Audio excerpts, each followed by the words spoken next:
Chapter 1958. Important things. Qin Feiyang lowered his head and muttered to himself. Hui Yi smiled and said, "Of course, there's a shortcut." "What shortcut?" Qin Feiyang looked up at Hui Yi. "Burn, kill, and loot." Hui Yi said. "Ah." Qin Feiyang was stunned. Fire Lotus was also stunned. Burn, kill, and loot? How could he come up with such a stupid idea? "Look at how nervous you are." "I'm just joking." Hui Yi shook his head and smiled. "Actually, the best shortcut to earning soul stones is to enter Empyrean Palace." "Tell me more."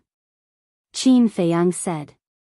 "In Empyrean Palace, even if you're an outer disciple, you can receive 10 soul stones every month. Inner disciples can receive even more. They can receive 50 soul stones every month.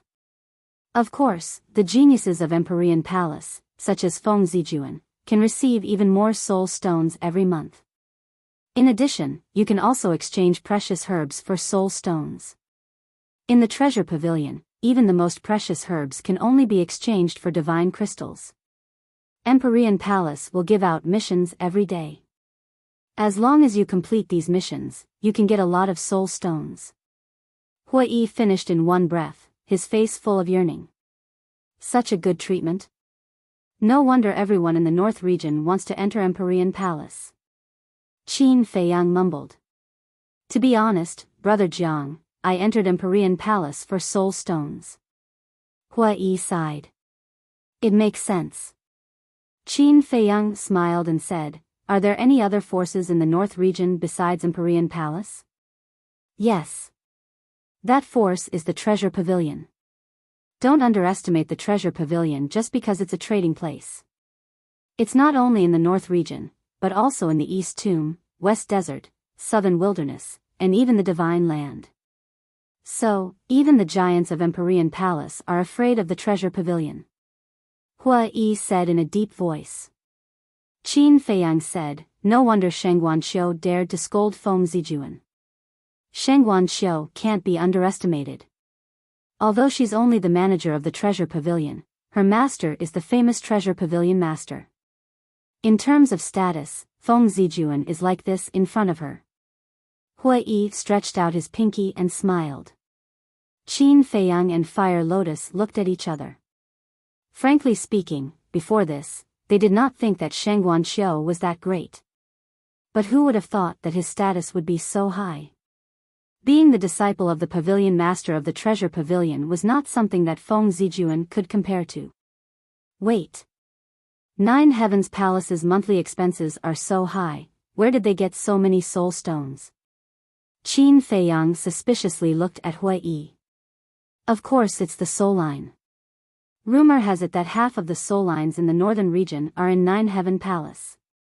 How many soul stones do you think they have?" Hui Yi said. "This is too shocking." Qin Feiyang was shocked and asked, "Then who has these soul veins?"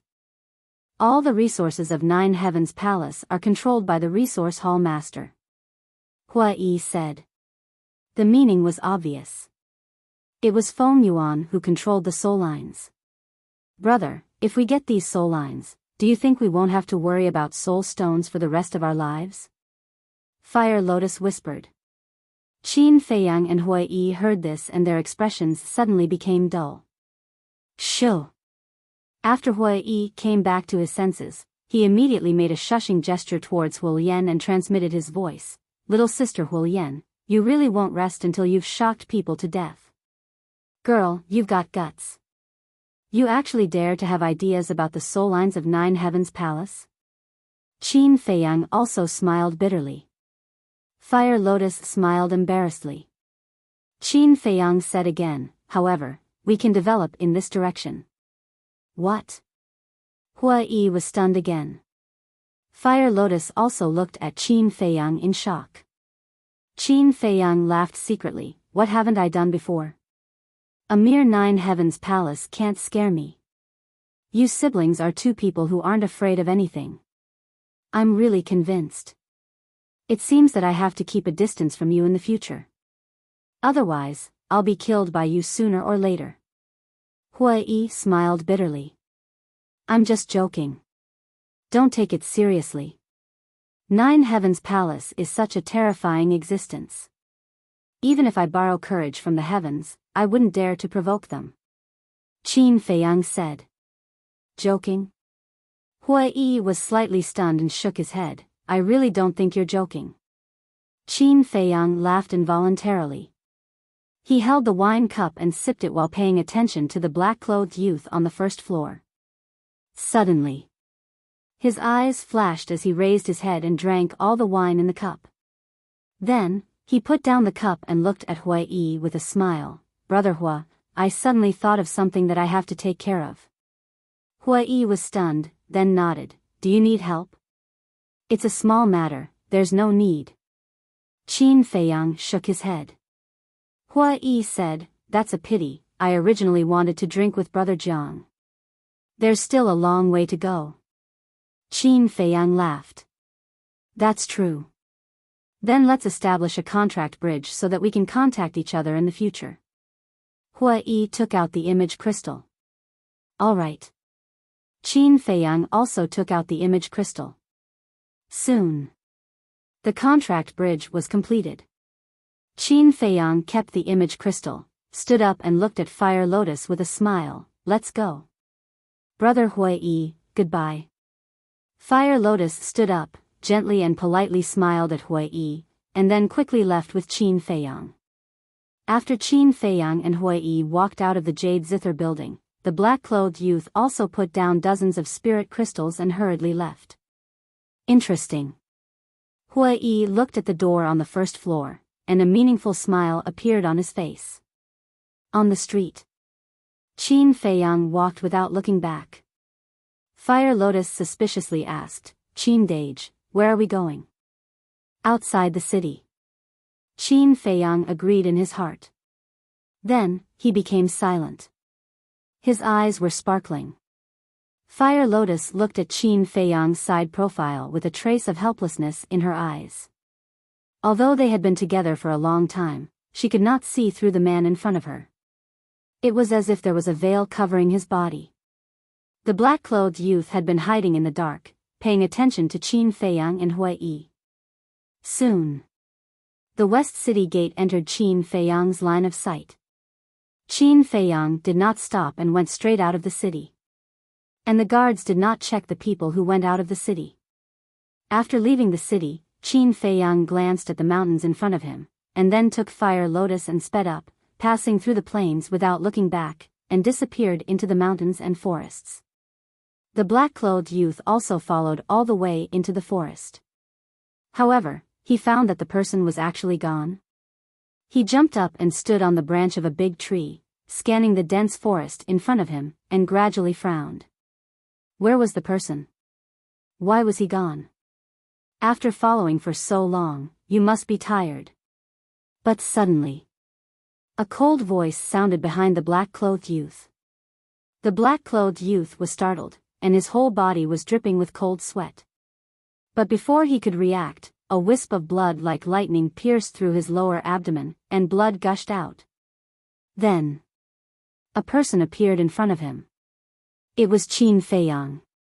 Qin Feiyang raised his arm, and without any explanation, grabbed the black-clothed youth's neck, and coldly snorted, "Isn't it just humiliating, Zijuan? Is there a need to be so haunting?"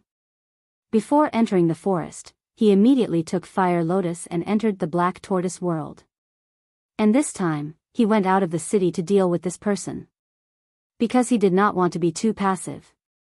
The black-clothed youth was flustered. But suddenly, the black-clothed youth stared at the void behind Qin Feiyang, and shouted, "Be careful. You want to trick me with your insignificant skills?" Qin Feiyang sneered. But just as he finished speaking, a fatal crisis appeared in his heart. There's still someone else? His eyes darkened, and he turned his head to look. Behind him, there were actually two black-clothed men. The two black-clothed men each held a dagger that shone with a cold light, and were stabbing towards his back. And there was no aura at all, like two ghosts. Die. The two black-clothed men laughed, and their eyes were filled with ferocity. At such a close distance, it was expected that this person would not be able to react. However, they underestimated Qin Feiyang. Humph. Qin Feiyang coldly snorted, let go of the black-clothed youth, and smashed the two daggers with his backhand. Clang!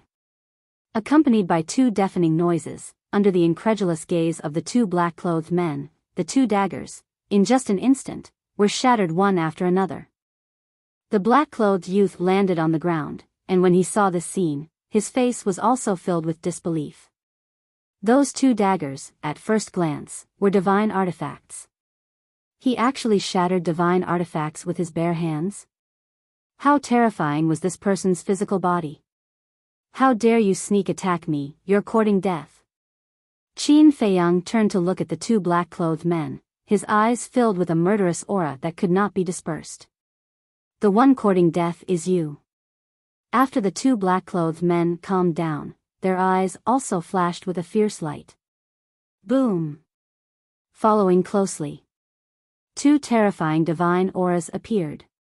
Qin Feiyang sized up the two of them, and said in surprise, perfect war gods? It's good that you know. If you don't want to die too miserably, then obediently let us capture you. The two of them laughed sinisterly and leaped towards Qin Feiyang. Hurry up and leave. The black-clothed youth reminded. Perfect war gods are just ants. Qin Feiyang's face was filled with disdain. He raised his hand and waved, and two blood-red rays of light, with an extremely terrifying speed, directly entered between the eyebrows of the two black-clothed men. Ah! Two shrill screams instantly resounded through the sky. The heads of the two black-clothed men were instantly shattered like watermelons, and their souls were also annihilated. The black-clothed youth was stunned. A beginner-level war god, with a wave of his hand, instantly killed two perfect war gods? Was this a dream? And at the same time that Qin Feiyang killed the two black-clothed men, two terrifying auras swept over from the West City Gate. Obviously. The previous exchange alarmed the guards at the city gate. Qin Feiyang glanced at the West City Gate and snatched the Qianquan bags of the two black-clothed men. Then, with a murderous look, he rushed in front of the black-clothed youth, stretched out his arm, and slapped towards the black-clothed youth's head. Don't kill me. I'm not an enemy. The black-clothed youth hurriedly shouted, his face was pale. Qin Feiyang raised his eyebrows and grabbed the black-clothed youth. As if he was grabbing a little chick, he turned around and teleported, disappearing into the depths of the mountain like lightning. What happened? After Qin Feiyang disappeared, the two guards rushed into the forest. When they saw the corpses of the two black-clothed men, their faces were filled with shock. Literature Museum. Chapter 1959. Under the night sky, the mountains seemed to be covered with a mysterious veil. Every giant peak and every mountain ridge was like a ferocious giant beast. In the sky above a certain valley, a white figure flew across the sky and landed on the mountain peak. It was Qin Feiyang. Qin Feiyang looked around and threw the black-clothed youth on the ground. Then, he ignored the black-clothed youth and took out the two Qianquan bags and checked them. The black-clothed youth struggled to get up and stared at Qin Feiyang, his eyes filled with fear. Not bad. There are actually more than 1,000 soul stones in total. A moment later, Qin Feiyang's face gradually revealed a smile. As he spoke, he took out a set of clothes from one of the Qianquan bags. On the clothes, there was an eye-catching flame pattern. However, it was different from the flame pattern he had seen before. In the middle of the flame pattern, there was a sword. The black-clothed youth looked at the pattern and said in a deep voice, "It's indeed someone from the Nine Heaven Palace's Law Enforcement Hall." Law Enforcement Hall? Qin Feiyang was slightly taken aback. He looked at the black-clothed youth and asked in surprise, "You know about it?" The black-clothed youth nodded and explained, "The pattern of the Law Enforcement Hall is different from the other patterns of the Nine Heaven Palace. Their pattern has an additional sword." So that's how it is. Qin Feiyang nodded and sent the 2 Qianquan bags to the castle. He looked at the black-clothed youth and asked, "Who are you? Why are you following me?" The black-clothed youth hesitated. Qin Feiyang said, "You should know that if you don't speak, I will kill you without hesitation." The black-clothed youth's pupils shrank. Sigh. After a while, the black-clothed youth sighed and took a facial restoration pill. His appearance immediately began to change. Soon, a handsome and tall youth appeared in Qin Feiyang's line of sight. The youth was about 1.78 meters tall and had handsome facial features. He had an extraordinary temperament. There was also a natural arrogance between his eyebrows. Looking at the young man standing in front of him, Qin Feiyang was extremely astonished. The youth cupped his hands and said, "This one is Gongzi Feng. Greetings, brother." That was right. This person was Gongzi Feng. How could it be you? Why are you following me? Qin Feiyang was puzzled. Gongzi Feng said, "I received news that someone in the treasure pavilion made Feng Zijuan suffer a great loss, so I wanted to see with my own eyes who it was." "I see. Now that you've seen it, what do you think?" Qin Feiyang joked. Gongzi Feng smiled bitterly and said, "Your Excellency's strength is so terrifying. Would I dare to have any thoughts about it?" "Huh." Qin Feiyang laughed and said, "You don't have to be nervous, I won't hurt you." "Why?" Gongzi Feng was suspicious. Qin Feiyang said, "Because you are Gongzi Feng." "Because I'm Gongzi Feng?" Gongzi Feng was getting more and more confused. Qin Feiyang smiled and said, "Wang Dechuan." "Wang Dechuan." Gongzi Feng quivered, looked at Qin Feiyang in surprise, and asked, "Could it be that you are Wang Dachuan's friend?" "Friend?" Qin Feiyang was stunned, and shook his head helplessly. "You think too highly of him." This, Gongzi Feng frowned as he kept thinking in his mind. Suddenly, his eyes lit up as he looked at Qin Feiyang and said, "You are Wang Dachuan?" Qin Feiyang laughed. "To be exact, Wang Dachuan is already dead." "I see." Hearing this, Gongzi Feng finally understood and sighed. "I really didn't expect that the person who made Feng Zijuan lose face would be you." Qin Feiyang said, "This is also a greeting gift for you." "Greeting gift?" Gongzi Feng said in shock. "You embarrassed him because of me?" "Not entirely. It just so happened that he provoked me, so I helped you teach him a lesson." Qin Feiyang laughed. Gongzi Feng was a little dazed. He shook his head and said, "You are really good, I admire you. Then may I ask, what is your real name?" "Jiang Haotian." Qin Feiyang said. "Jiang Haotian," Gongzi Feng muttered, searching in his mind, but he realized that he had no impression of this name. Qin Feiyang smiled faintly. "Don't think about it, I have never been to Sky Dragon City before. As for my identity, you don't have to ask." "Yes, yes, yes." Gongzi Feng nodded repeatedly. "How is it? Now, do you think I can help you?" Qin Feiyang said. "Yes, of course." Gongzi Feng laughed heartily. Qin Feiyang said, "Then I will have to rely on you for the news of Qin Badian." This, Gongzi Feng hesitated. "Brother Jiang, if it is anything else, I dare to guarantee you, but regarding Qin Badian, I can only say that I will do my best." "It's fine as long as you do your best." Qin Feiyang smiled. Gongzi Feng took out the image crystal and said, "In that case, shall we establish a contract bridge?" "All right." Qin Feiyang nodded. After the contract bridge was established, the joy on Gongzi Feng's face intensified. Although the identity of this man before him was unknown, as long as he could help him, nothing else mattered. "Brother Jiang, actually, to tell you the truth, I don't care about myself. What I want to do the most is to clear my mother's name." Gongzi Feng put away the image crystal, his expression turning melancholic. "What do you mean?" Qin Feiyang felt suspicious. Gongzi Feng said, "Do you know why I hate Feng Yuan and the others so much?" Because you are an illegitimate child. Qin Feiyang said. What? Gong Zifeng was dumbfounded, asking in surprise, how did you know? As long as one is willing, it is not difficult to find out. However, that is all I know. Qin Feiyang said.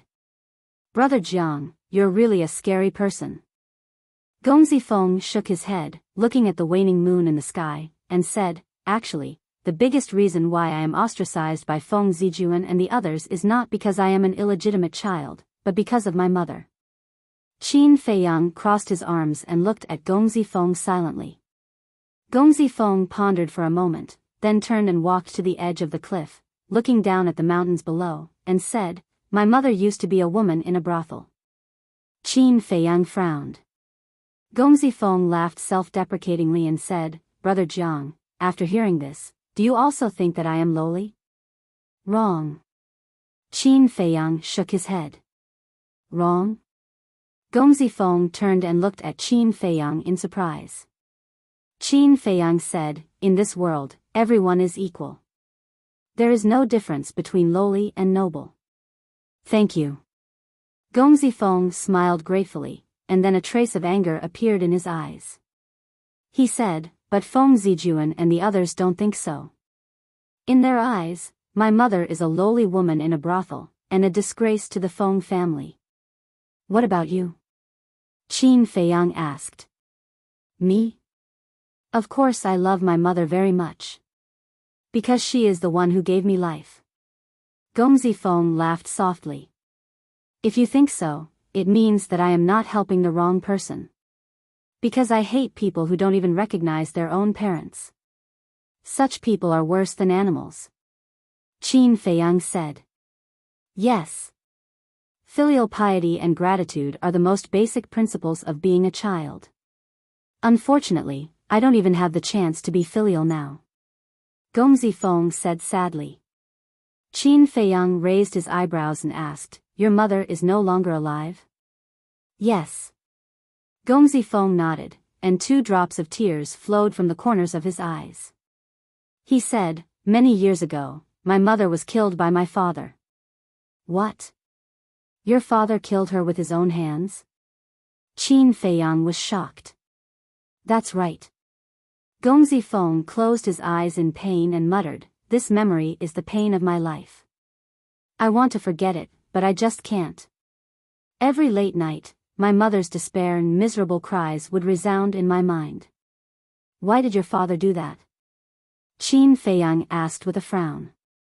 That was a very long time ago. When my father was young, he was a womanizer. Once, he went to drink with some of his friends, and he accidentally saw my mother. When my mother was young, she was very beautiful. My father also took a fancy to her. Since then, he went to look for my mother every day. Of course, my mother knew very well that, given my father's status, it was impossible for him to truly like her. He was merely greedy for a moment of pleasure. Even so, love grew with time, and my mother gradually fell in love with that man. Furthermore, not long after that, she gave birth to his child.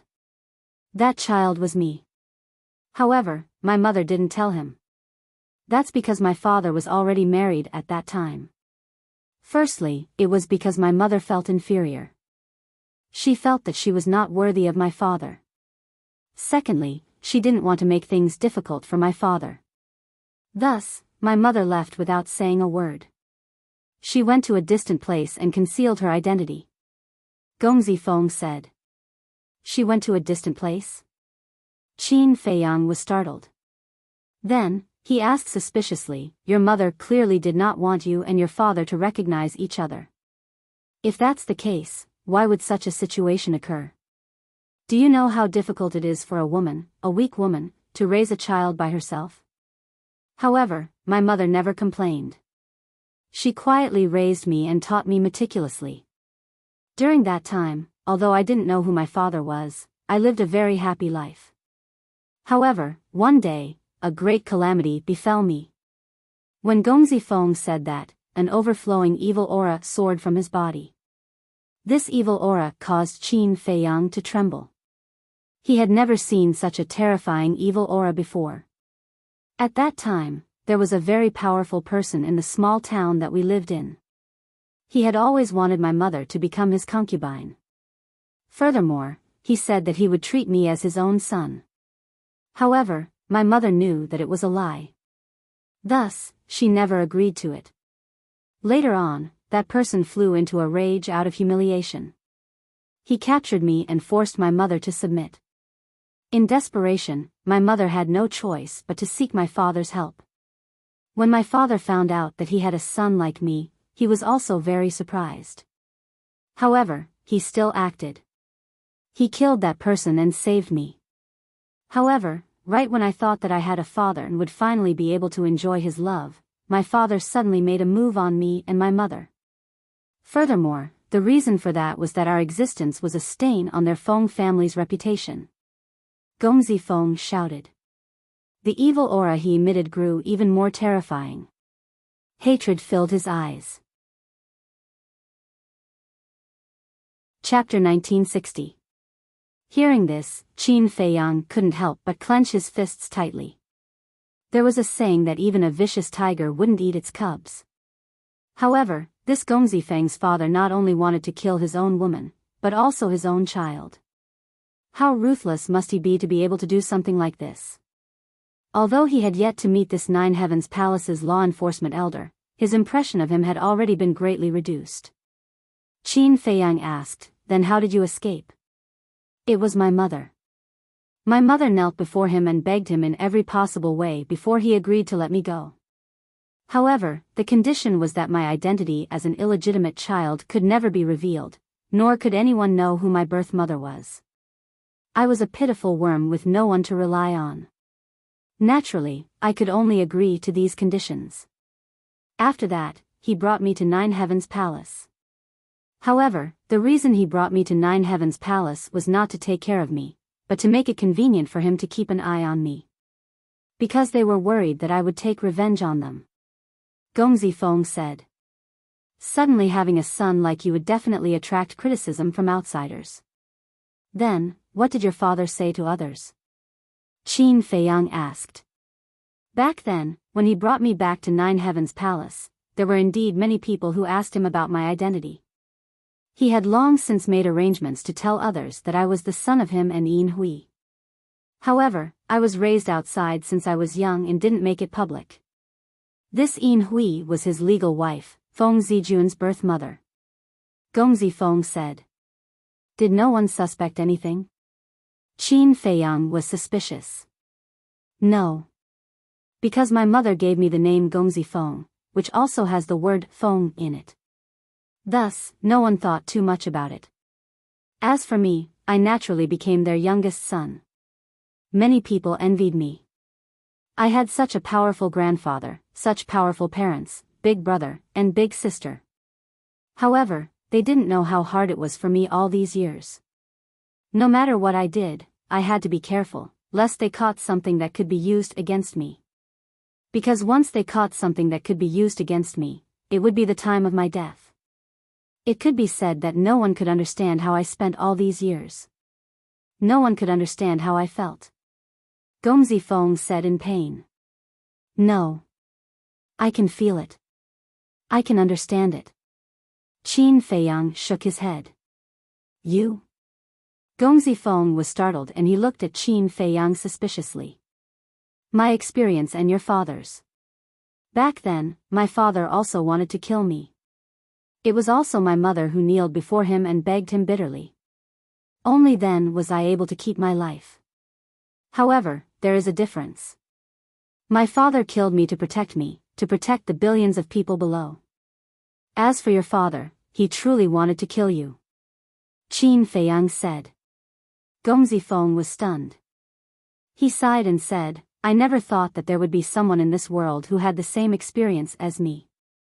Qin Feiyang shook his head and sighed. I didn't expect that there would be someone more pitiful than me in this world. Stt to t to test t fate is in your own hands. To break free from the shackles, to stand out, to gain respect, and to clear your mother's name, you have to work harder than others. Qin Feiyang smiled faintly. Twos two. Gongzi Feng murmured. Gradually, there was a hint of understanding in his eyes.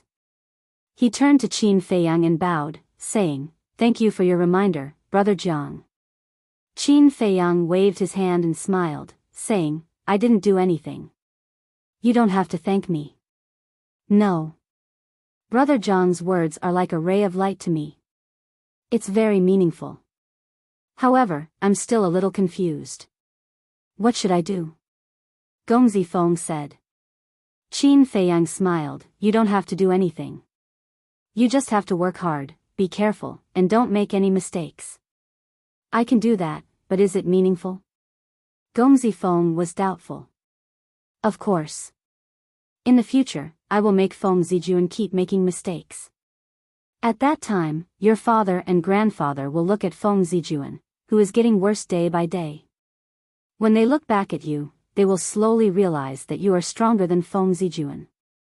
As time passes, my attitude towards you might change." Qin Feiyang smiled. Gongzi Feng was overjoyed when he heard this. He cupped his hands and said, "Thank you, Brother Jiang. Please rest assured that I will try my best to find out about Qin Beishan's news. This is called mutual benefit." Qin Feiyang said. Yes, mutual benefit." Gongzi Feng laughed heartily. The next day, early morning. On the side of the West City Gate, a large group of people were discussing. In the middle of the crowd, there were two headless corpses. It was the two men in black. At this moment, an 8-foot man squatted beside the corpses.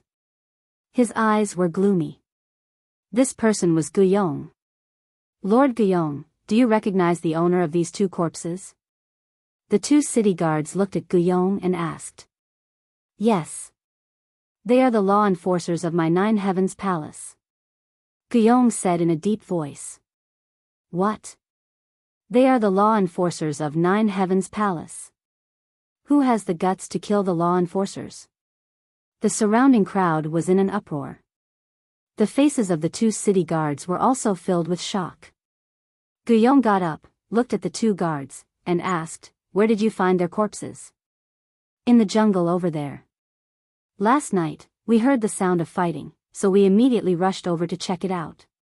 But when we rushed over, we only saw the corpses of these two lords, and the murderer was nowhere to be seen." The two city guards said. "Bastard. Little bastard, I have really underestimated you." Guyong cursed secretly. "Ayaya, why are there two corpses here?" Suddenly, there was a strange cry. As soon as Guyong heard this voice, a piercing cold light appeared in his eyes. He turned around and looked up. He saw a man and a woman standing outside the crowd. The man was wearing a white robe, his figure was tall and straight like a pine tree, his black hair fluttering in the wind, and a faint smile on his face. The woman was tall and her hair was like a waterfall. Even though she was wearing a mask to cover her face, it could not hide her graceful bearing. The two of them were Qin Feiyang and Fire Lotus. Qin Feiyang and Gongzi Feng chatted for the entire night and only separated at dawn. Gongzi Feng naturally returned to Nine Heavens Palace.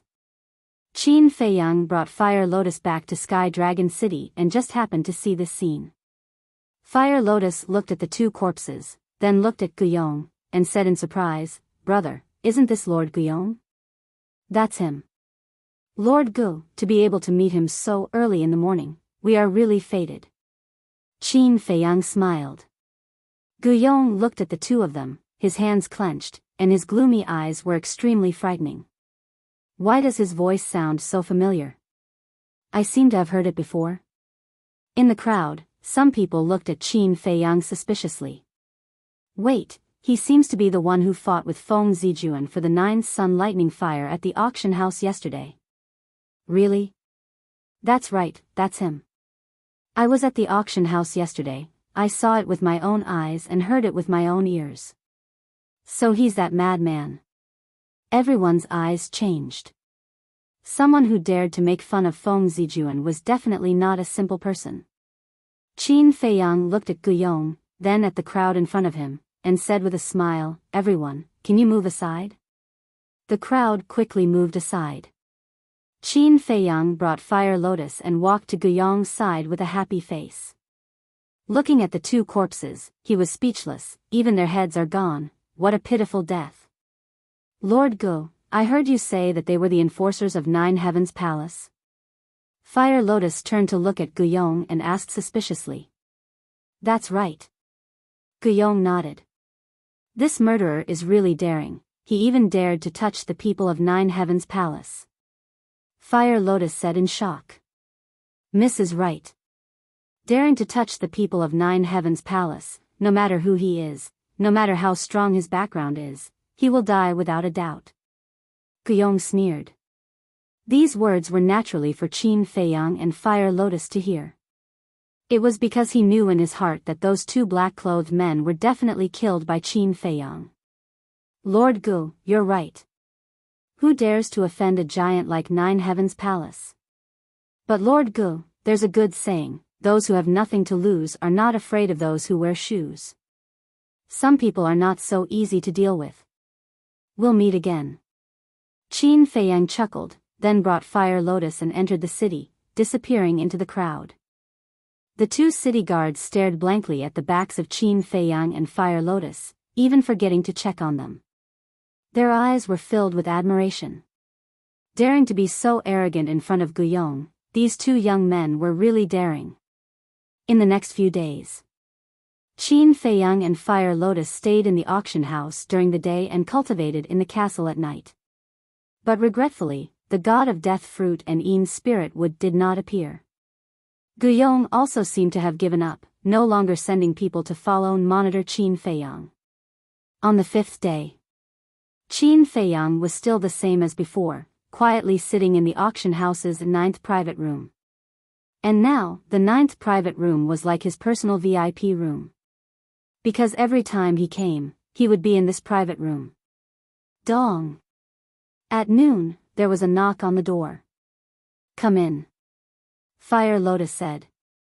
The door was gently pushed open, and two familiar figures, one male and one female, entered the private room. "It's you two." Fire Lotus was stunned. The two people were none other than Gao Xiaolong and Gao Xiaowei. Big brother Jiang. Gao Xiaowei ran up to Qin Feiyang, greeting him warmly. Qin Feiyang looked at the siblings, frowning. "What are you two doing here? Can't we come?" The siblings looked at each other, then looked suspiciously at Qin Feiyang. Qin Feiyang said, "The matter between me and Feng Zijuan, you two should have heard about it." "And I already heard about it when I entered the city." Gao Xiaolong nodded. "Big brother Jiang, you're really amazing, you even dared to tease Feng Zijuan." Gao Xiaowei giggled, her eyes sparkling like little stars. Qin Feiyang raised his eyebrows. "Be serious, since you already know, why did you still come looking for me?" "That's right.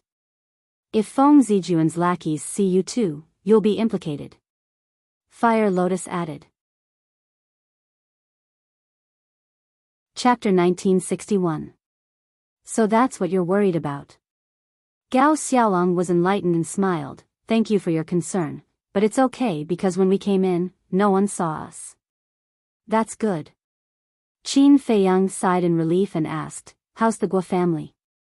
Gao Xiaolong smiled. "Thanks to big brother Jiang, everything has been settled. The old patriarch has been buried, but, speaking of this..." The smile on Gao Xiaolong's face disappeared and was replaced by a trace of gloominess. "What's wrong?" Qin Feiyang was suspicious. Gao Xiaolong sighed. "Guo Sueki escaped." "How could you let her escape?" Qin Feiyang raised his eyebrows. Gao Xiaolong said, "It was Guo Zixiong who self-destructed, giving Guo Sueki a chance to escape. I've been tracking her for a long time, but I couldn't find her." "Guo Sueki," Qin Feiyang was silent. Gao Xiaolong smiled, "But one Guo Sueki can't make any waves." "Wrong. Guo Sueki's talent is not worse than yours. If you give her time, you may not be her opponent in the future," Qin Feiyang said. This, Gao Xiaolong frowned. But there's no other way. The northern region is so big, to find one person is like looking for a needle in a haystack. Qin Feiyang shook his head and sighed. Gao Xiaolong nodded. Qin Feiyang waved his hand, go back to Nine Heavens Palace, don't come looking for me in the future. Okay.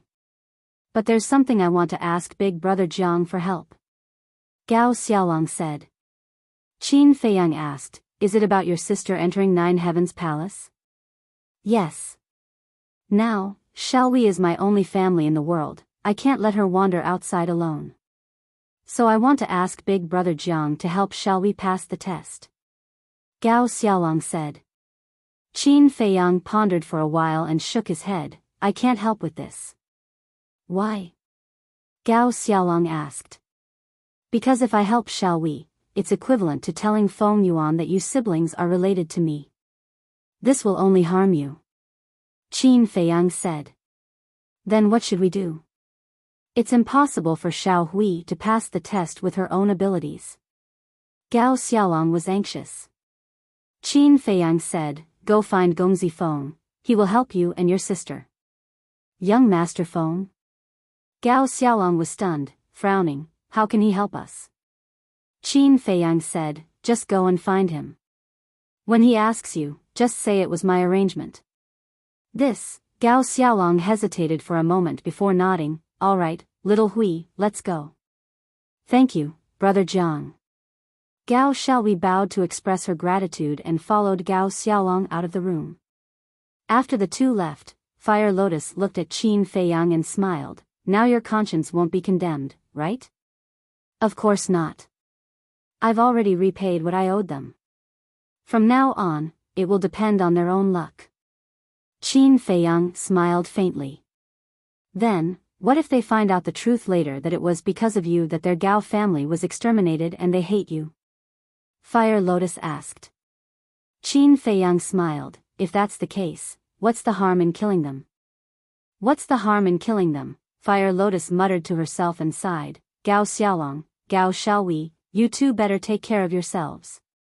Time flew by. The sun set in the west and night fell. On the high stage, the auctioneer was still Sheng Guanqiu. Today is almost over. Let's prepare the last auction item. Sheng Guanqiu looked around and took out a palm-sized metal box from the spatial ring on his index finger. Everyone looked at the metal box curiously.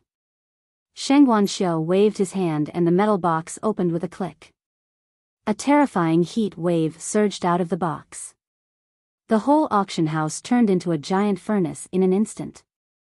This is, Qin Feiyang leaned back in his chair and felt the terrifying heat wave. He immediately sat up straight and stared at the metal box.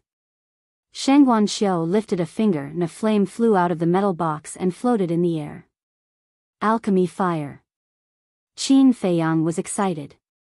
Judging from the aura, it was a grade 9 alchemy fire.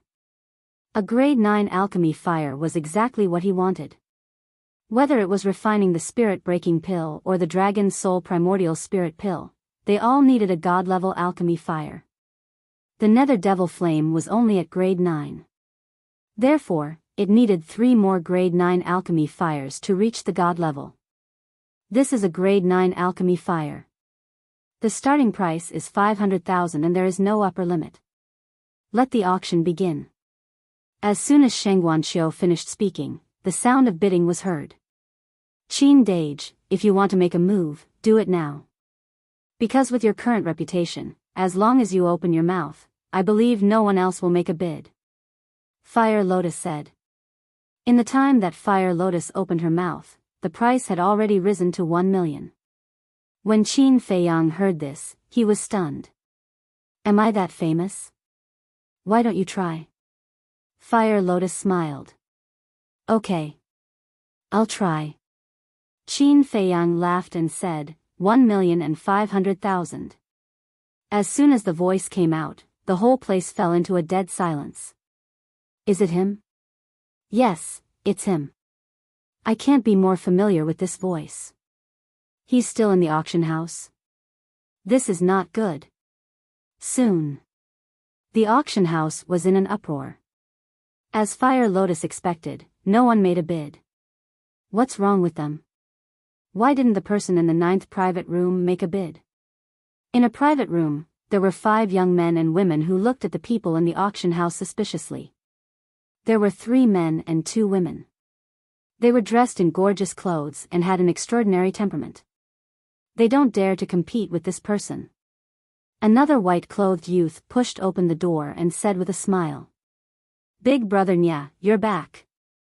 The 3 men and 2 women got up to welcome him. The white-clothed youth nodded and walked to the window. He looked at the 9th private room and his eyes flickered. "Big brother Nya, what did you do just now?" The 3 men and 2 women looked at him suspiciously. The white-clothed youth said, "I went to find out what happened in Sky Dragon City recently." "Did you find out anything?" One of the purple-clothed women asked. "Yes. There was one thing that was the most shocking. A few days ago, someone not only cheated Feng Zijuan of 400 million god crystals, but also humiliated him." The white-clothed youth smiled. "What? Who is so daring to cheat Feng Zijuan?" The 5 of them were shocked. The white-clothed youth said, "This person is in the 9th private room." "So it's him." No wonder no one dared to say anything when he opened his mouth. "Big brother Nya, is his identity scarier than Feng Zijuan?" The 5 of them sighed. The white-clothed youth shook his head and said, "This person's identity is still a mystery." "Do we still want the alchemy fire?" A black-clothed man asked. "Of course. Big brother Nya has always wanted a 9th-grade alchemy fire. Now that there's a chance, why not snatch it?" The other 4 said. "But this person dares to cheat Feng Zijuan. What if we get cheated too?" The black-clothed man frowned. The 4 of them remained silent and looked at the white-clothed youth. The white-clothed youth thought for a while and shook his head. "Forget it. This person's identity is mysterious. It's better not to make enemies with him." On the high platform, Shang Guanxiu's beautiful eyebrows gradually frowned. When Qin Feiyang opened his mouth, she thought that the situation from a few days ago would happen again. She was very happy, because her treasure pavilion was about to make a fortune again. However, as time passed, no one increased the price. This was completely different from the beautiful situation she had imagined. What were these people doing? After all, this was a 9th-grade alchemy fire. How could they just give it to someone else? Shang Guanxiu glanced at the 9th private room and asked unwillingly, 1,500,000. "Is there anyone else?" Everyone remained silent. "Where's Feng Zijuan? Where's the Feng family? Come out." At this moment, she could not wait to hear the Feng family's voice. However, after waiting for a while, no one made a sound. "This is a big loss." Shang Guanxiu shook his head helplessly and announced the result.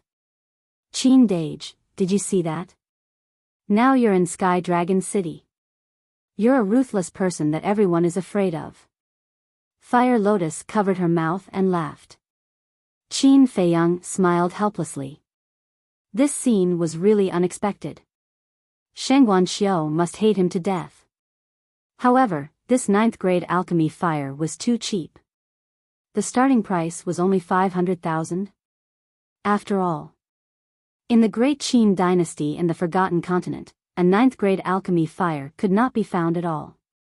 It could be said to be a priceless treasure. Today's auction has come to an end. Everyone, please come early tomorrow. Shang Guanxiu smiled politely and left with the alchemy fire. The people in the auction house also stood up and gradually dispersed. In the private room, Qin Feiyang entered the ancient castle and took out 1,500,000 divine gems.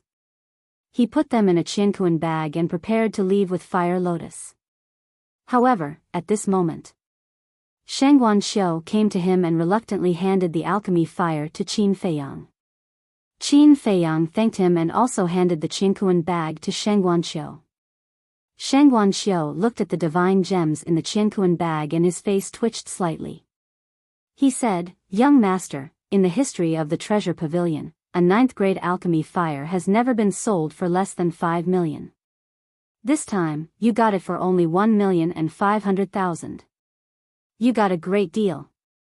Huh, this is all thanks to everyone's care." Qin Feiyang laughed. Shang Guanxiu rolled his eyes. Qin Feiyang's eyes flashed slightly. He looked at Shang Guanxiu and said with a smile, "Miss, why don't we sit down and talk?" Shang Guanxiu was slightly stunned and looked at Qin Feiyang suspiciously. He sat opposite Qin Feiyang and asked, "Young master, what do you want to talk about?" "Miss, you are pure and intelligent. I don't think I can hide anything from you," Qin Feiyang said with a smile. "Pure and intelligent. I can't afford to be praised like that. Young master, if you have any good deals, just say it. As long as it is valuable, the treasure pavilion will accept it," Shang Guanxiu said with a smile. "Miss, you are indeed a businesswoman. Then I won't hide it." Qin Feiyang took out an elixir from his Qiankuan bag and put it on the tea table. However, it was not a potential elixir, but a Juku Yellow Dragon elixir. Chapter 1962. Shang Guanxiu held the Juku Yellow Dragon pill and looked at it over and over again. Her eyes were full of surprise. It had 5 elixir veins. Most importantly, she had never seen this medicinal pill before. Fire Lotus frowned and asked secretly, "Qin Dage, is this appropriate?" "I've thought about it. Even if I successfully enter the 9th Heaven Palace, the soul stones I get are far from enough, so I have to think of another way. Pills like the potential elixir are undoubtedly the fastest shortcut. Compared to the potential elixir, the Juku Yellow Dragon pill is slightly inferior, so it shouldn't cause too much trouble. Of course, there's another reason why I'm doing this," Qin Feiyang explained. "What is it?" Fire Lotus was puzzled. The demon ancestor, Dong Zhengyang, Mu Tianyang, and Mu Qing entered the ancient world before us. I wonder where they are now. So I want to use the Juku Yellow Dragon pill to lure them out. Similarly, I'm using the name Jiang Haotian to lure them out. Because they all know that I've used this name before," Qin Feiyang thought. "I see." Fire Lotus was enlightened. Shang Guanxiu thought for a long time but couldn't figure out what kind of pill it was. So she looked up at Qin Feiyang and asked, "Young master, what is this pill called? What are its effects?" "The Juku Yellow Dragon pill can increase the cultivation of battle kings and battle emperors. The more elixir veins there are, the higher the cultivation level. For example, the Juku Yellow Dragon pill in your hand has 5 elixir veins, so it can increase the cultivation level by 4 levels at once," Qin Feiyang said with a smile. "What?" Shang Guanxiu was stunned and couldn't come back to her senses for a long time. She asked, "Young master, you're not fooling me, are you?" Qin Feiyang frowned and said unhappily, "Miss, you're being too serious. I wouldn't dare to talk nonsense in the treasure pavilion." "Young master, don't be angry. I was also too shocked, that's why I had my suspicions. That's because I've never heard of such a medicinal pill before," Shang Guanxiu hurriedly explained. Qin Feiyang said, "In that case, miss, you can try it out first." "All right. I'll arrange it right away. If what young master said is true, I will personally go and talk to young master," Shang Guanxiu said. "Then I'll wait for the good news. However, only you and I know about this." Qin Feiyang smiled. "I understand." Shang Guanxiu nodded. Qin Feiyang smiled and quickly left with Fire Lotus. Sitting alone in the private room, Shang Guanxiu looked at the 9 tunes Yellow Dragon pill in disbelief. If this pill was really able to improve the cultivation of Battle Emperor and Battle Emperor, it would be extremely valuable. Wait a minute. A moment later, Shang Guanxiu suddenly thought of something. He quickly got up and ran outside. However, he did not see Qin Feiyang after he ran out of the treasure hall. What a fool. I didn't establish a contract with him. She stood at the entrance of the treasure hall and slapped her forehead angrily. Steward, what's wrong with you? The guards at the door looked at her in confusion. Nothing. Sheng Guanxiu waved his hand and turned to enter the treasure hall.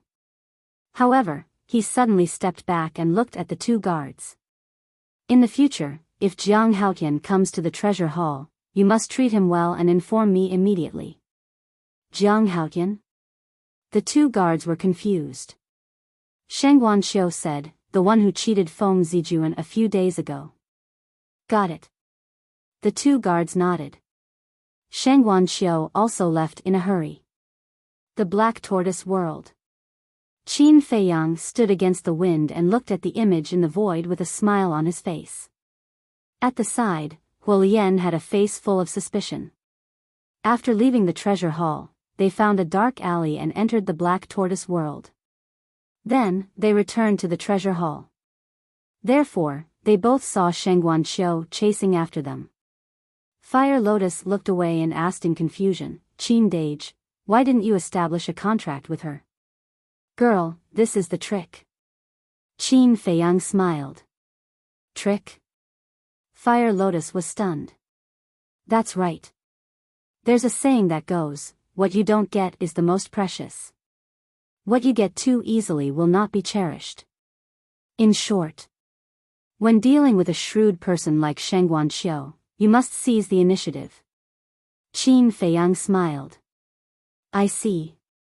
Fire Lotus smiled in realization. You're waiting for her to come to you. Correct. Qin Feiyang nodded.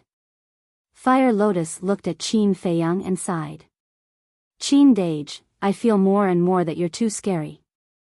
Scary? How so? Is there anyone kinder than me in this world? Qin Feiyang laughed and controlled the Black Tortoise realm, silently flying out of the city. How narcissistic. Fire Lotus shook her head, but there was a trace of a smile on her face. Although this man's actions were unpredictable, it was undeniable that he was really good to the people around him. Take her for example. If it was someone else, who was not related to her, would he be so kind to help her? Obviously not. Therefore, in comparison, this man was really outstanding. Just as Fire Lotus's imagination was running wild, Qin Feiyang controlled the Black Tortoise realm and took out the image crystal. Buzz! A fiery red shadow appeared. When Huai saw Qin Feiyang, he teased, Brother Jiang, you're in the limelight at the treasure pavilion again today. Qin Feiyang smiled bitterly and asked, are you still at the Jade Zither pavilion? Yes. I've been waiting for you to come here for a drink, but you didn't come. I'm a little sad. Huai said with a look of dissatisfaction. Let's talk about it after drinking. The Black Dragon Lake you mentioned last time, where is it in the Sky Dragon Mountain Range? Can you give me the coordinates? Qin Feiyang said. Huai was stunned and asked suspiciously, you're going to the Black Dragon Lake now? Let's go and take a look. Qin Feiyang smiled. You. Huai shook his head and straightforwardly gave the coordinates to Qin Feiyang. Thanks. Qin Feiyang thanked him and was about to turn off the image crystal. Wait. Is there any movement from Feng Yuan and Guiyong recently? Huai asked. Nope. Qin Feiyang shook his head. Huai frowned and said, I haven't seen any suspicious people in the past few days. What are they thinking? I don't believe that they will give up. They're not so kind people. This is just the calm before the storm. Qin Feiyang said. Then you have to be careful. Huai warned. You too. Qin Feiyang smiled and turned off the image crystal. While they were talking, the Black Tortoise World had already left Sky Dragon City and entered the mountains. Qin Feiyang saw that there was no one around and took Fire Lotus and left the Black Tortoise World. He opened an altar and jumped up. Swish. Soon. the two of them arrived above a lake. The lake was dozens of miles in size and surrounded by steep mountains. The aura of berserk beasts was countless. However, the two of them didn't sense any berserk beast aura in the lake below. The lake was as clear as a mirror. The night breeze blew past, causing ripples to form on the surface of the lake. Chin Dage, although I didn't sense any berserk beast aura in the lake, I have a feeling that there is a pair of eyes watching us. Fire Lotus said in a deep voice. Is that so? Qin Feiyang was surprised. Fire Lotus nodded. Qin Feiyang scanned the surface of the lake. His dark eyes flickered with wisps of light. If Fire Lotus's feeling was right, then it was very likely to be the black dragon. In other words, there was no need to hide now. Boom! With that thought, his divine sense emerged from the top of his head and rushed towards the lake. Splash! However, before Qin Feiyang's divine sense entered the lake, a huge wave suddenly appeared in the middle of the lake.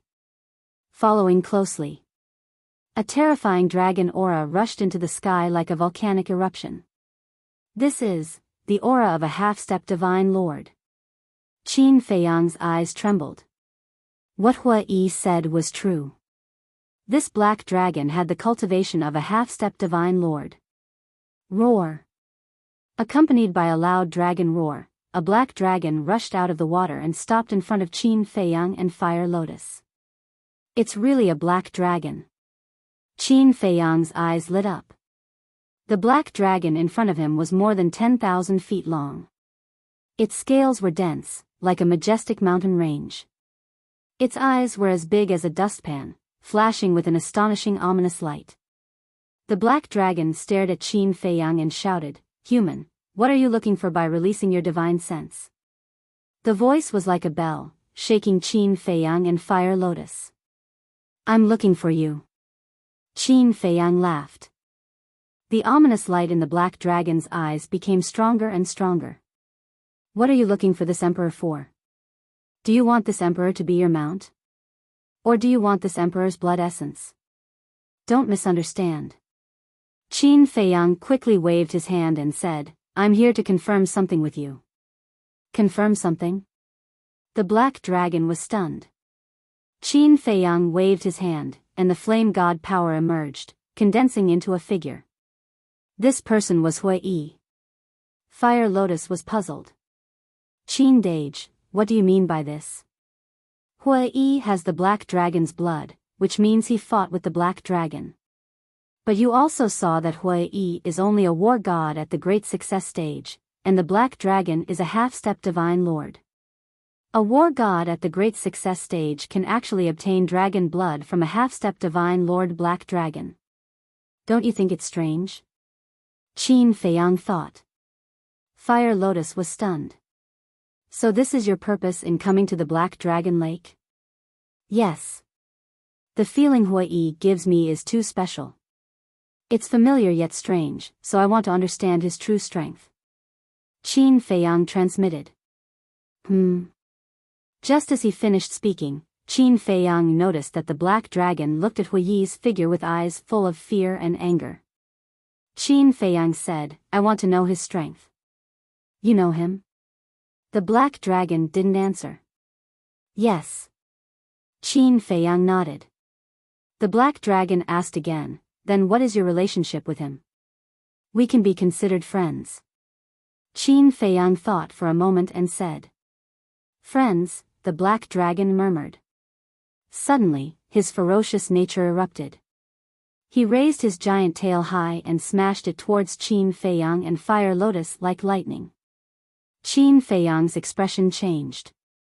He quickly pushed Fire Lotus away with a palm and punched out. The power of the divine dragon surged out. Bang! Kacha! The giant tail and the fist collided. A world-destroying aura swept out in all directions like a tide. The surrounding mountains collapsed and the void shattered. Puff! At the same time, Qin Feiyang spat out a mouthful of blood. The skin on his arm was lacerated. His entire body was like a meteor as he smashed into the lake below. Chapter 1963. Qin Dage. Fire Lotus's expression changed as she looked down and shouted. You greedy, stupid, despicable humans, don't even think about escaping today. The black dragon roared angrily as it raised its tail again and charged towards Fire Lotus. You dare to hurt Qin Dage, you're courting death. Fire Lotus's hair fluttered in the wind, her eyes were cold and her body emitted a murderous aura. Shwa. She took a step back and the power of the dead surged out like a tide towards the black dragon. What kind of divine power is this? The black dragon's pupils contracted. This divine power was actually able to ignore the defenses of the physical body and head straight for its sea of consciousness. I want you to die. Fire Lotus shouted coldly. You? A trace of disdain appeared in the black dragon's eyes as it roared and attacked the power of the dead. The power of the dead was immediately shattered. Fire Lotus's body trembled as she spat out a mouthful of blood and flew backwards. After all, the black dragon was too strong. And Fire Lotus was only an early-stage war god. No matter how strong her power of the dead was, it was impossible for her to hurt the black dragon. Ant, who will die? The black dragon's eyes were filled with murderous intent as its tail roared through the air and charged towards Fire Lotus. You dare to hurt her. But at this moment, a furious roar exploded in the lake. Following closely, a murderous aura rushed out of the lake like a volcano erupting. What? The black dragon looked at the lake in shock. It thought that this human had already died at the bottom of the lake, but it didn't expect him to still be alive. Voila! A huge wave rose up. Qin Feiyang held a blood-red sword as he charged out of the huge wave. His body was filled with murderous intent as he slashed towards the giant tail. What kind of divine weapon is this? The murderous aura is so terrifying. The black dragon's pupils contracted as divine power surged from its giant tail. With a deafening sound of wind and thunder, it charged towards Qin Feiyang. Humph. Qin Feiyang snorted coldly and didn't dodge. Clang. The blood-red sword struck the giant tail and sparks flew everywhere. The next moment, the dragon scales on the giant tail were shattered into pieces. Immediately after. With a painful cry, the dragon's tail was cut off on the spot. Voila!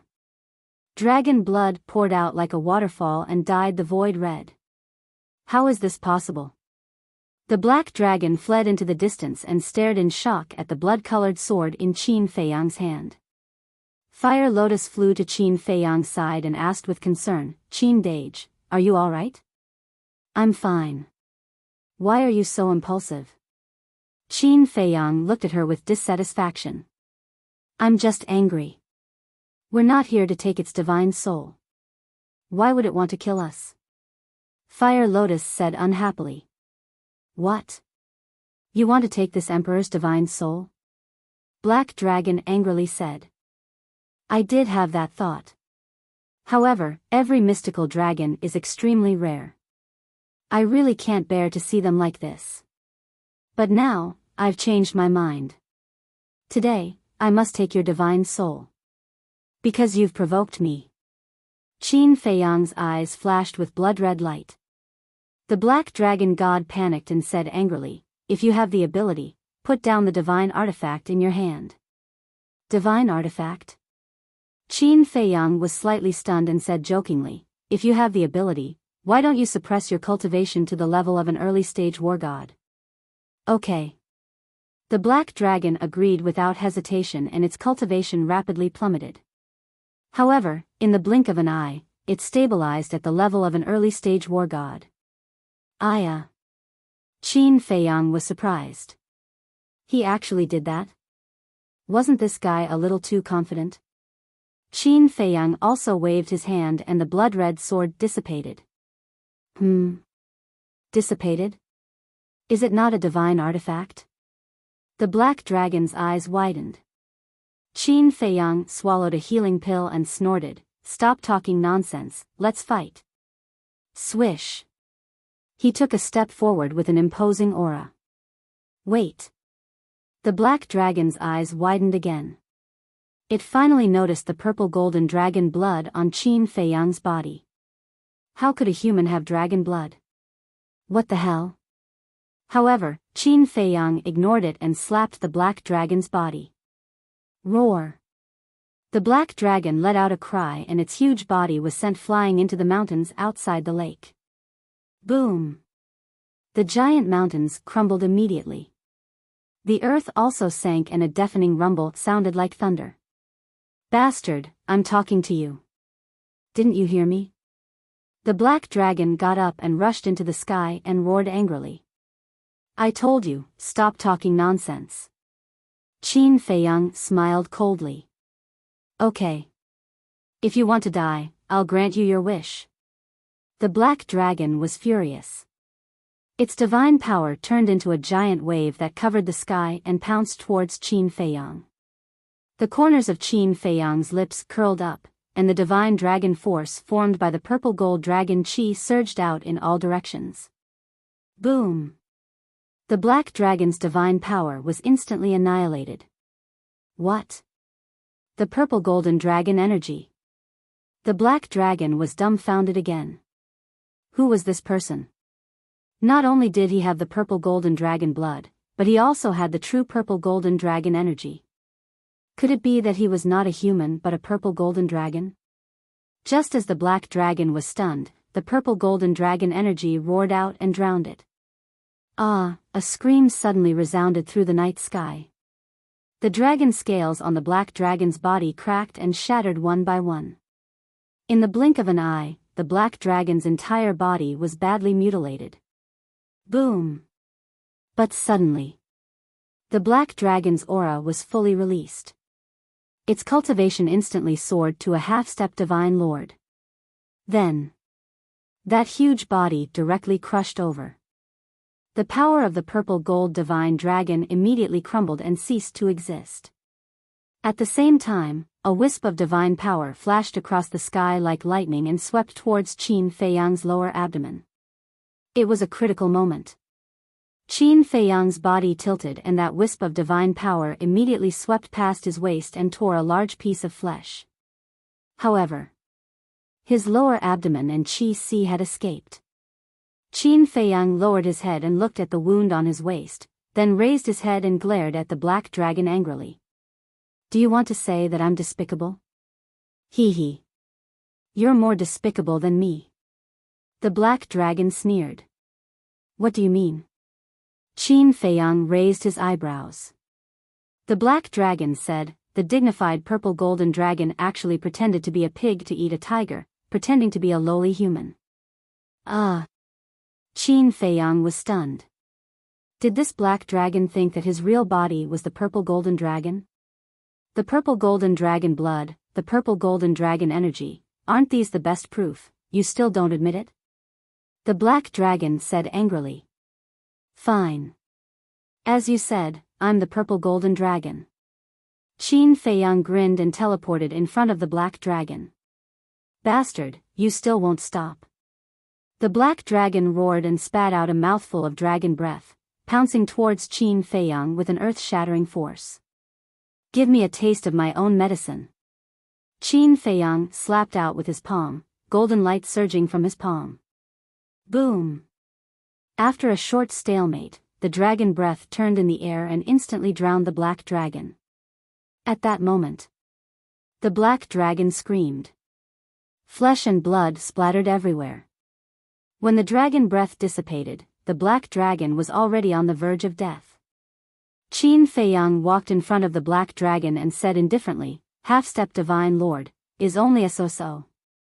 What the hell is going on? The black dragon looked at Qin Feiyang in shock.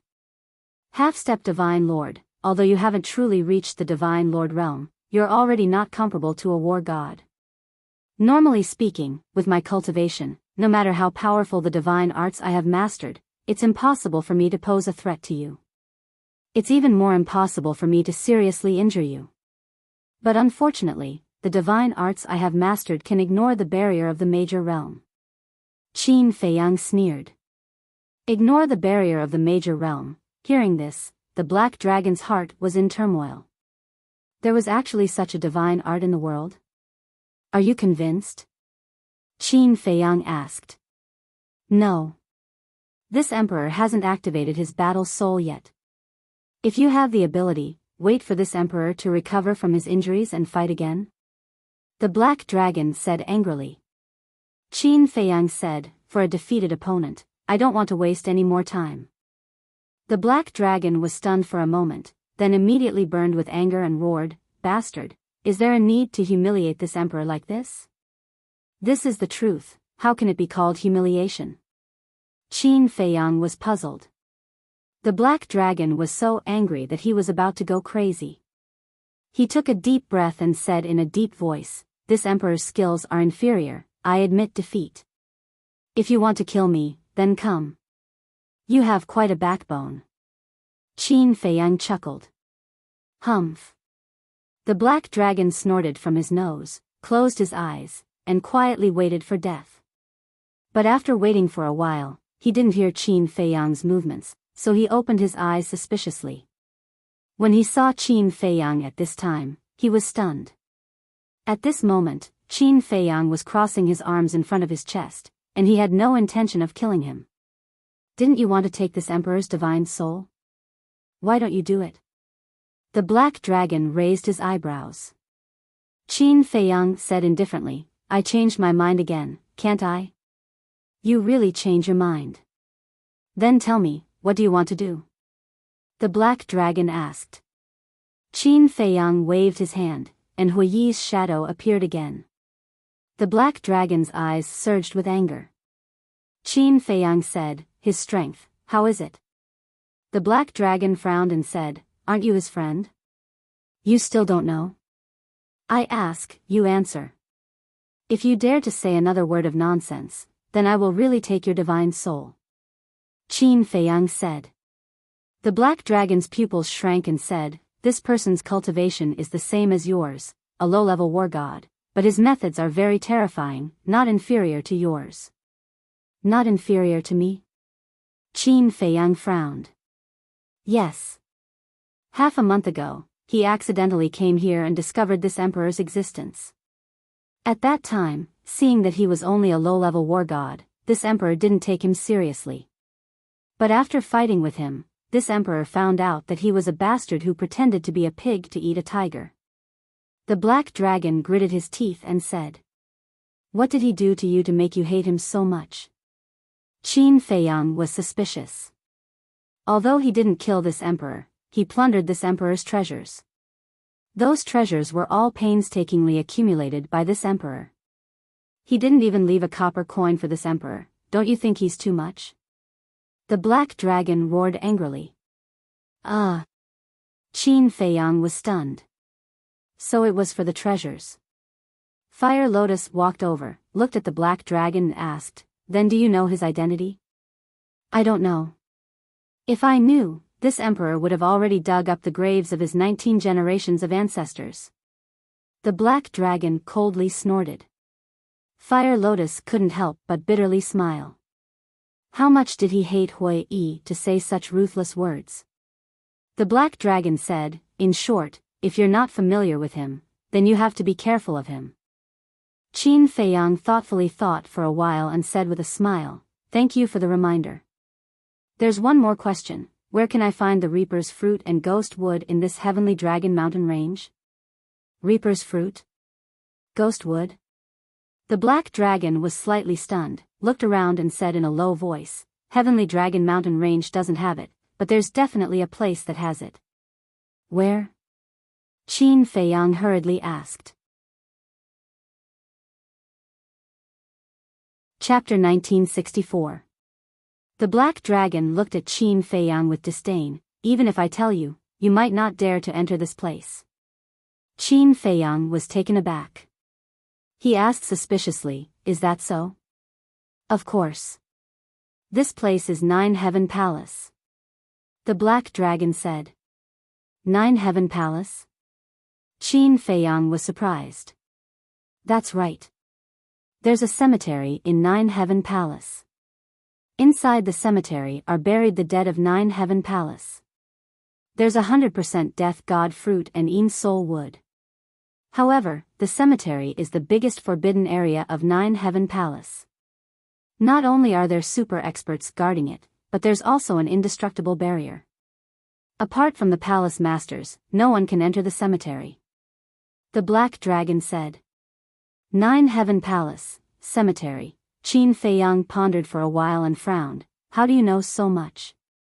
Many disciples of Nine Heaven Palace come here to train every day, so it's not hard to know the situation of Nine Heaven Palace. So it's like that. Qin Feiyang nodded in realization. He lowered his head and pondered for a moment. Then, he turned to look at the fire lotus and said with a smile, "Let's go." Okay. Fire Lotus nodded. Wait. The Black Dragon was stunned. You really won't kill this emperor? Why? Do you want to die? Qin Feiyang turned his head and looked at the Black Dragon playfully. No. This emperor is just surprised. The Black Dragon hurriedly waved its claws. Qin Feiyang smiled and took out an altar. Wait a while. This emperor wants to ask, where is the Purple Gold Divine Dragon clan's land? How many clansmen do you have? The Black Dragon hurriedly asked. You really think I'm a Purple Gold Divine Dragon? Qin Feiyang was speechless. Reviving the altar, he said without turning his head, don't tell anyone about what happened today, especially the Purple Gold Divine Dragon blood and Purple Gold Divine Dragon force. Understood. Your Purple Gold Divine Dragon clan must be plotting something. Black Dragon chuckled. Qin Feiyang rubbed his forehead, jumped onto the teleportation altar with the fire lotus, and soon disappeared without a trace. I had originally thought that the Purple Gold Divine Dragon was only a legend. Never would I have imagined that the Purple Gold Divine Dragon actually existed in this world. It seems that there is hope for us dragons to rise again. The Black Dragon chuckled and entered the lake, disappearing without a trace. Just as Qin Feiyang and the Black Dragon disappeared, a young man in fiery clothes walked out of the forest in the distance. That was right. This person was Hui. Purple Gold Dragon blood, the power of the Purple Gold Divine Dragon, Qin Dage, surnamed Qin. Is there such a coincidence in this world? It seems like my guess is right. This matter is getting more and more interesting, Hui whispered to himself. A meaningful smile appeared in his eyes. Then, he opened an altar and vanished from sight. Early the next morning. Wang. Inside the castle. Qin Feiyang's image crystal vibrated. Qin Feiyang awoke from his cultivation and took out the image crystal. Two illusory figures appeared. They were Gongzi Feng and Gao Xiaolong. Qin Feiyang was stunned for a moment, then he teased, your relationship is developing very quickly. Feng Zijuan smiled. In the past, it was the Dragon King's temple. We didn't recognize each other. Gao Xiaolong was also full of smiles. Moreover, when he looked at Qin Feiyang, his eyes were filled with gratitude. If it weren't for Qin Feiyang pulling the strings, a small character like him wouldn't be able to walk together with someone like Gongzi Feng. Qin Feiyang smiled and asked, is there something you need from me? Gongzi Feng said, the higher-ups have decided to officially start the disciple recruitment tomorrow. Tomorrow, Qin Feiyang's eyes flickered. The registration location will be set at the central square of Sky Dragon City. There are 3 days to register. The official test will be held on the 4th day. Gongzi Feng said. Qin Feiyang nodded and asked, what is the content of the test? The content of the test will only be announced on the day of the official test. This is to prevent people from cheating. However, don't worry.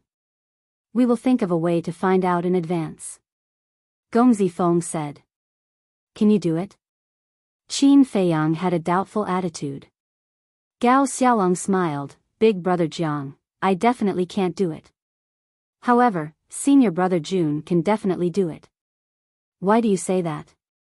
Qin Feiyang was curious. Because the chief examiner of this test is senior brother Jun's father. Gao Xiaolong said. I see. Qin Feiyang came to a realization and smiled. Gao Xiaolong, you should leave first. I have something to discuss with Gongzi Feng in private. Gao Xiaolong was stunned. What was it that Gongzi Feng couldn't let him know? However, he was also a tactful person. He didn't ask much and turned to leave. Gongzi Feng looked at Qin Feiyang suspiciously and said, Big brother Jiang, what are you trying to say? Qin Feiyang asked, Does Gao Xiaolong know about your matter? Yes. Gongzi Feng nodded. How did he know? Qin Feiyang was puzzled. Gongzi Feng said helplessly, Isn't it because of you, big brother Jiang? Me? Qin Feiyang was stunned. I heard from Gao Xiaolong that his sister Gao Xiaohui has been with you. Gao Xiaohui was the one who told him about this matter. Gongzi Feng said. Ah. Qin Feiyang was stunned. Thinking about it carefully, it seemed that after saving Gao Xiaolong, he did indeed talk to Fire Lotus about Gongzi Feng being an illegitimate child in front of Gao Xiaohui. It's my fault. Qin Feiyang smiled apologetically. It's nothing. It will be exposed sooner or later anyway. Gongzi Feng shook his head. Although the chief examiner is your father, based on your relationship with your father, are you confident that you can find out the contents of the examination from him? Qin Feiyang asked. Gongzi Feng smiled confidently and said, I'm confident about this. What I mean is that there are some things that you should try not to do personally. Let Gao Xiaolong do it. After all, he is different from you. Even if he makes some mistakes, it won't bring about a fatal disaster. Qin Feiyang said. Gongzi Feng was touched and cupped his hands. Thank you for your concern, big brother Jiang. I will be careful. All right then. Qin Feiyang nodded and smiled. He put away the image crystal and lowered his head, deep in thought. Fire Lotus glanced at the mermaid princess and the others, then looked at Qin Feiyang and whispered, Qin Dage, I'm afraid this matter is not simple. The mermaid princess and the others were cultivating, so she did not want to disturb them. I think so too. Nine Heavens Palace has as many experts as the clouds. Why did they let Gongzi Feng's father be the chief examiner? Looks like the examination won't go smoothly. Qin Feiyang muttered, a cold light flashed in his eyes. Outside. On the same day, the news of Nine Heavens Palace's disciple recruitment spread quickly in Sky Dragon City. The northern region was very big and many big things happened every day. But compared to the Nine Heavens Palace's disciple recruitment, other so-called big things were insignificant. In the evening. In the entire northern region, whether it was big or small towns or remote villages, almost all received the news. Without any suspense. Many people rushed to Sky Dragon City at the first moment. As batch after batch of people poured into the city, the originally bustling Sky Dragon City became even livelier. On the morning of the second day, Sky Dragon City's big and small restaurants were packed with people.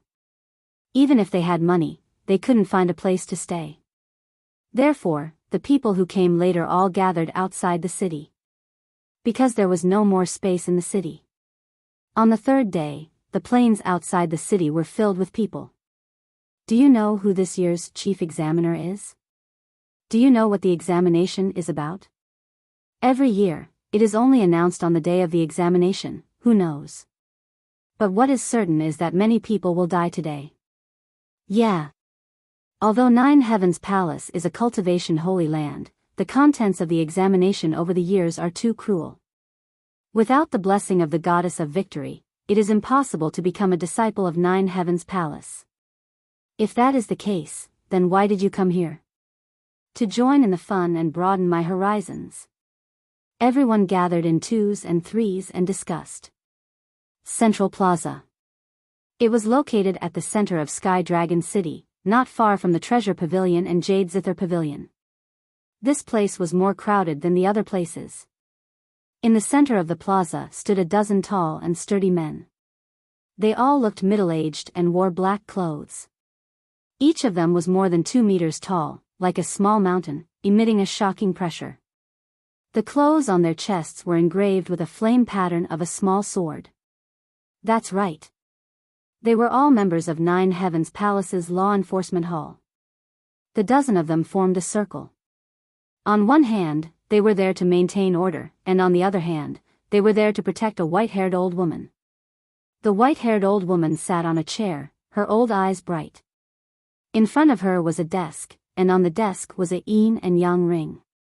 For every person who came forward to register, the white-haired old woman would take out a black token from the yin and yang ring and record their name and cultivation on it. Then, the old woman would hand the token to the person who registered. Soon, it was the 3rd day of registration. It was also the last day. In these 3 days, other than the people who registered, there was one person who guarded the plaza all day. This person was a middle-aged man. His cultivation was not bad. He was a peak divine warrior. For the past 3 days, he had been standing outside the square, looking around as if he was looking for someone. Time passed, and the sky gradually darkened. 5 young men and women were walking on the street, talking and laughing. There were 2 men and 3 women. Of the 2 young men, one was wearing a snow-white robe. His temperament was otherworldly. The other was wearing a flaming robe. His fiery red hair fluttered in the wind. His entire person was like a ball of fire. That's right. The 2 of them were Qin Feiyang and Hui Yi.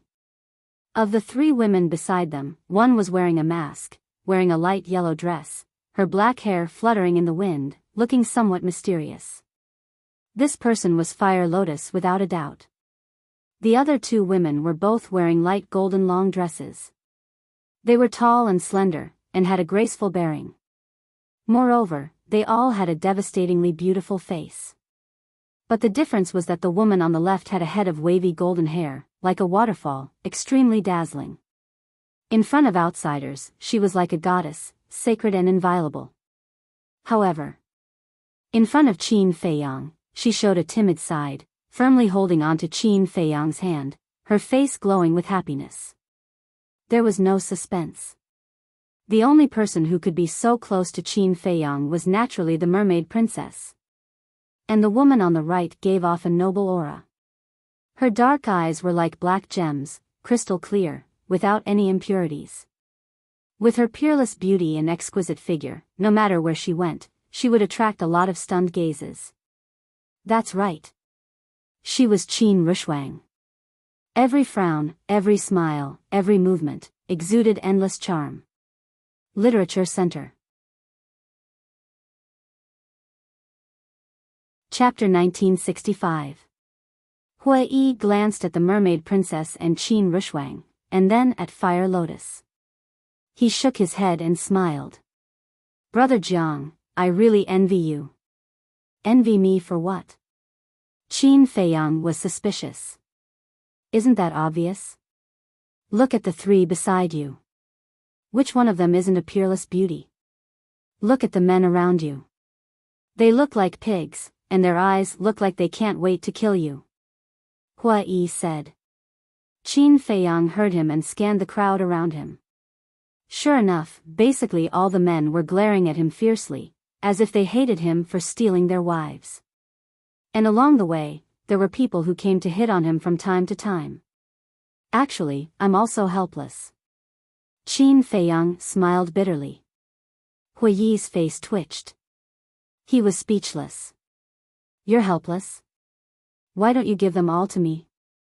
This guy really didn't know how lucky he was. Give them to you? Qin Feiyang was slightly stunned.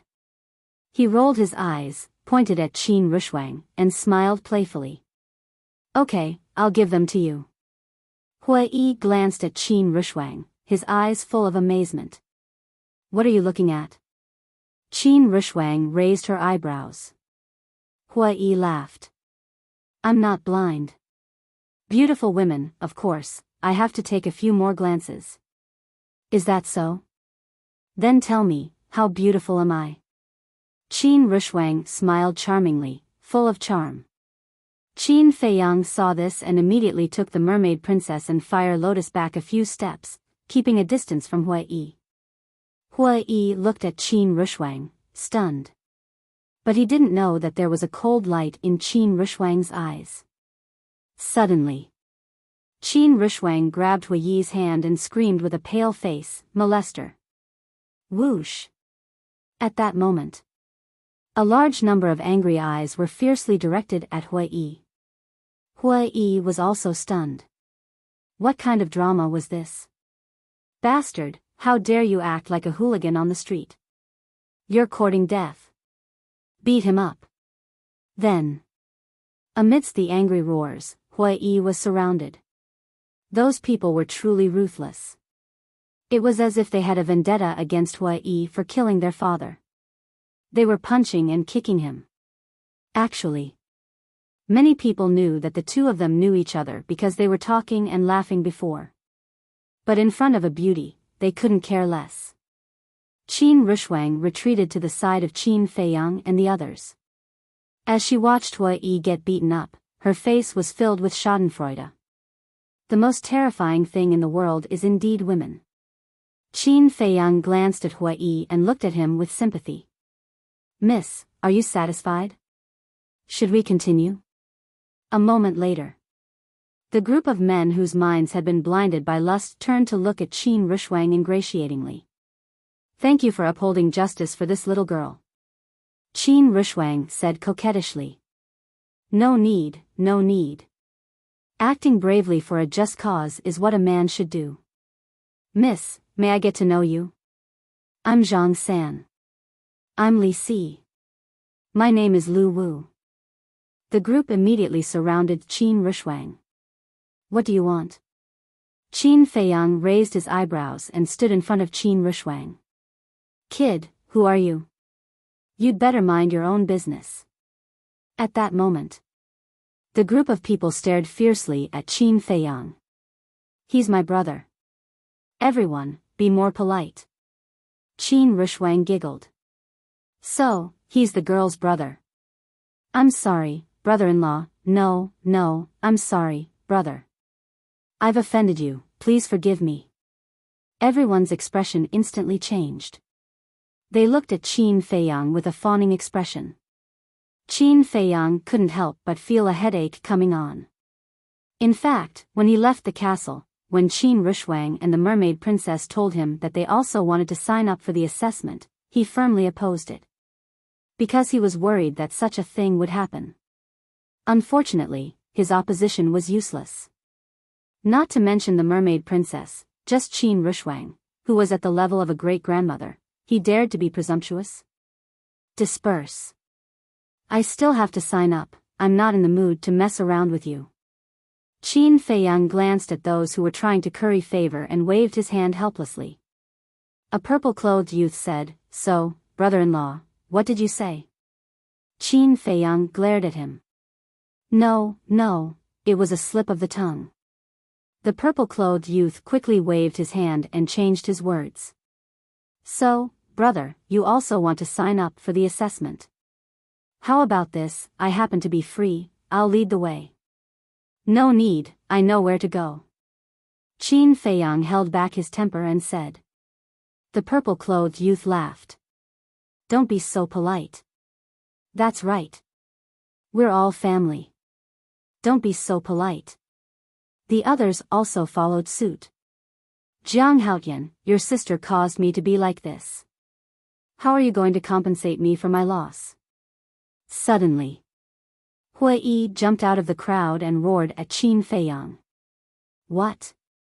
He's Jiang Haotian, the fierce man who cheated Feng Zijuan? I heard that now." When he opened his mouth in the auction house, the whole audience was dead silent. No one dared to compete with him.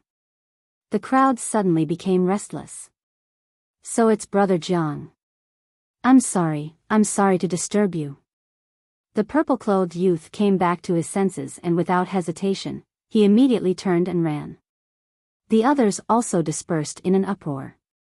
In their eyes, there was fear that couldn't be dispelled. Qin Feiyang looked at those people in amazement. Was his reputation now so big? Jiang Haotian, I'm not joking. You have to give me a satisfactory explanation. Hua Yi stared at Qin Feiyang angrily.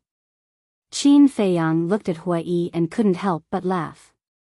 Mermaid Princess and Fire Lotus also held back their cheeks until they were red. At this moment, Hua Yi's head was bulging with several big bumps. His clothes were also torn and his body was full of bruises. Especially his eyes, they were like two panda eyes. He looked extremely miserable. You're still laughing? What did I do wrong to suffer like this? Hua Yi felt wronged. Qin Feiyang coughed dryly and stepped forward to pat Hua Yi's shoulder. He shook his head and sighed. To be honest, you asked for it. After saying that, he pulled Mermaid Princess and walked forward without looking back. I asked for it? Hua Yi pointed at his nose with a dumbfounded expression. Qin Rushwang glanced at Hua Yi indifferently and also left. What do you mean? Did I offend her in some way? Hua Yi looked at Qin Rushwang's back and looked at Fire Lotus, who was secretly laughing, and asked. Fire Lotus moved closer to Hua Yi's ear and laughed softly. Do you still remember what you said at the Jade Zither Tower? Jade Zither Tower? Hua Yi was stunned and asked suspiciously, what did I say? You forgot so quickly? Let me remind you. At that time, you said that a certain woman was an old woman. Fire Lotus chuckled and turned to chase after Qin Feiyang and the other two. Old woman? Did I say something like that? I don't think so. Hua Yi scratched his head, his face full of suspicion. Suddenly, he seemed to have thought of something. He quivered and looked up at Qin Rushwang's back. Could she be that woman who could play the zither and was at the level of a great-grandmother? How is this possible, great-grandmother and so young? So beautiful? Hua Yi stood there in shock, unable to recover for a long time. Brother Hua, if you don't hurry up, the people from Empyrean Palace might have to pack up. Qin Feiyang's voice rang out. Hua Yi came back to his senses and shook his head with a bitter smile. Trouble comes from careless talk. How could he have thought that a casual sentence would cause him to suffer like this? He's Jiang Haotian. So he's also preparing to enter Empyrean Palace. Looks like we'll have another formidable opponent this time. It doesn't matter if he's a formidable opponent. What annoys me the most is that he has such a beautiful woman by his side. And there's more than one. Gosh, it's really a few fresh flowers inserted in a pile of cow dung. After knowing Qin Feiyang's identity, no one dared to come and harass him. However, they all had a look of righteous indignation. Soon, the central square entered the sight of Qin Feiyang and the others. At this moment, there were many young talents in the square. Each of them had an extraordinary temperament. After hearing the commotion, they all turned their heads and looked at Qin Feiyang and the others. He's actually here too. Many people couldn't help but frown. He's finally here. And the middle-aged man who had been squatting outside the square looked at Qin Feiyang, muttered in a low voice, and immediately turned and disappeared into the crowd. Chapter 1966. When Qin Feiyang and the others entered the square, everyone stepped back and made a path for them. Hua Yi said, Brother Jiang, you have to thank Feng Zijuan for your current fame. Yes, I have to thank him. Qin Feiyang snickered. He had become famous by stepping on Feng Zijuan's shoulder. Otherwise, who would recognize a small figure like him? However, the dozen or so enforcers in the middle of the square didn't even look at Qin Feiyang and the others. The old man in white sat at the table with his head lowered. He didn't react at all. After all, their statuses were different. In their eyes, Qin Feiyang and Feng Zijuan's matter was simply a small squabble, not worth mentioning. The five of them walked to the table. The old man in white didn't raise his head. He took out a black token from his yin and yang ring and said, Name, cultivation. Jiang Haotian, initial stage god of war. Qin Feiyang stood at the front and looked at the old man in white. The old man in white waved his hand and a ray of light shot into the token. Then, he threw the token to Qin Feiyang. Qin Feiyang grabbed the token and looked at the old man in white suspiciously. Seeing that the old man didn't want to explain, he pulled the mermaid princess to the side. "Why are you pulling me?" Mermaid princess thought. "You can't enter Jiutian Palace." Qin Feiyang thought. "Why?" Mermaid princess didn't understand. "Didn't you see those guys before? They saw you as a piece of cake."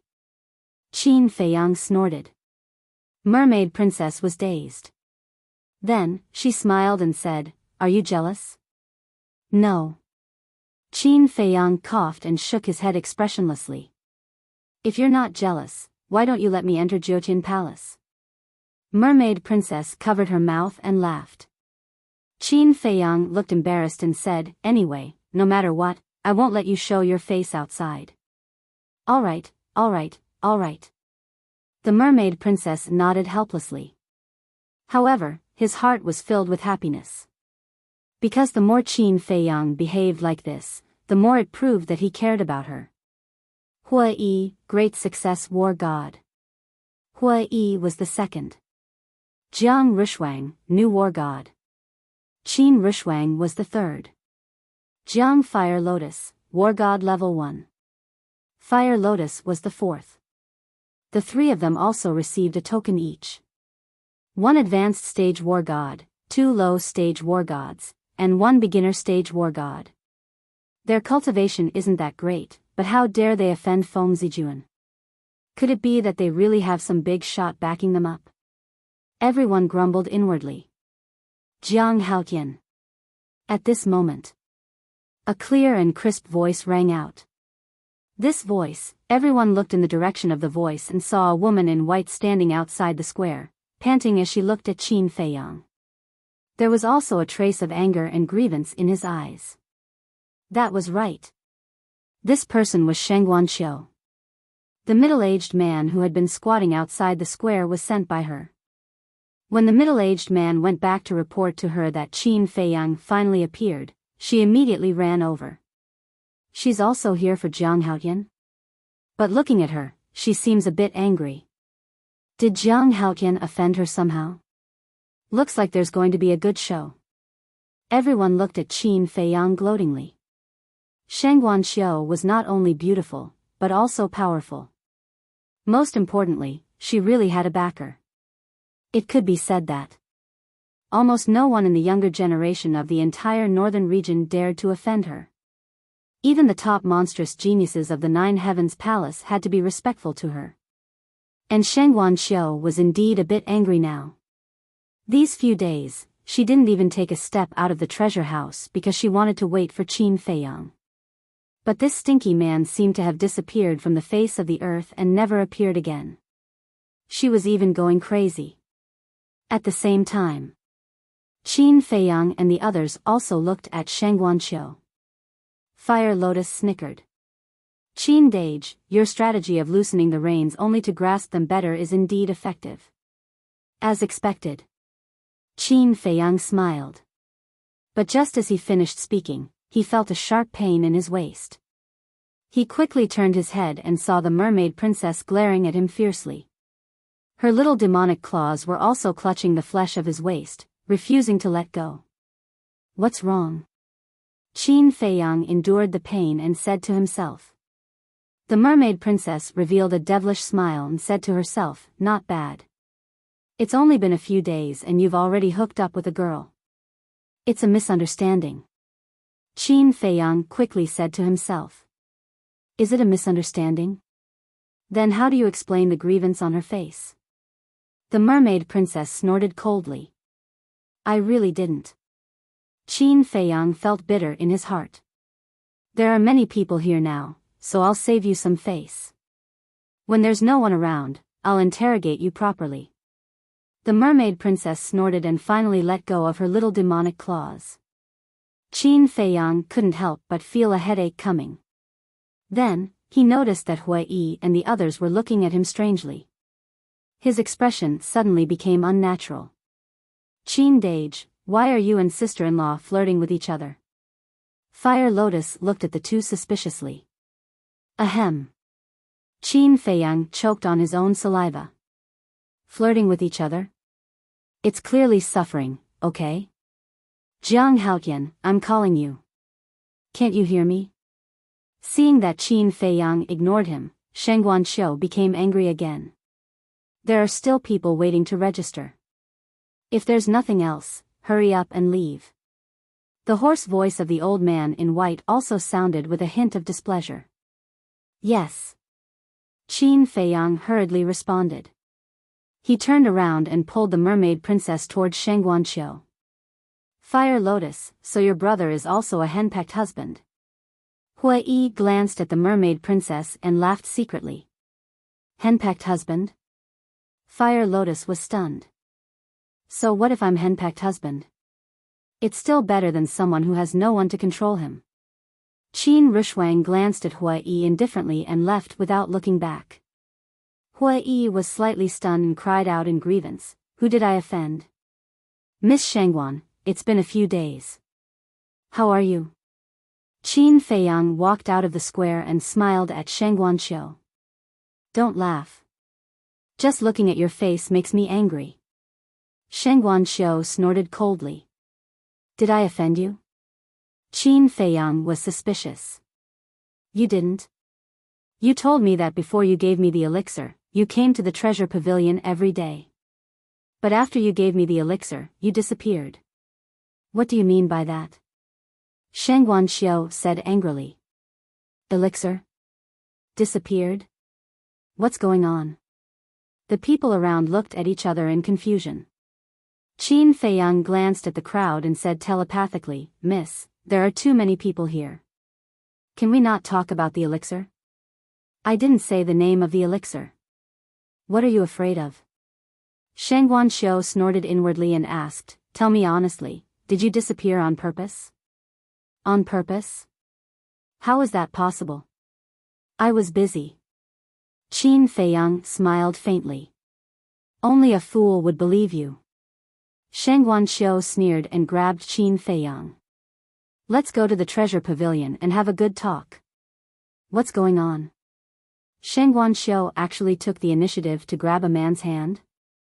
This is unprecedented. Could this be the legendary love triangle? Don't talk about it. It's possible.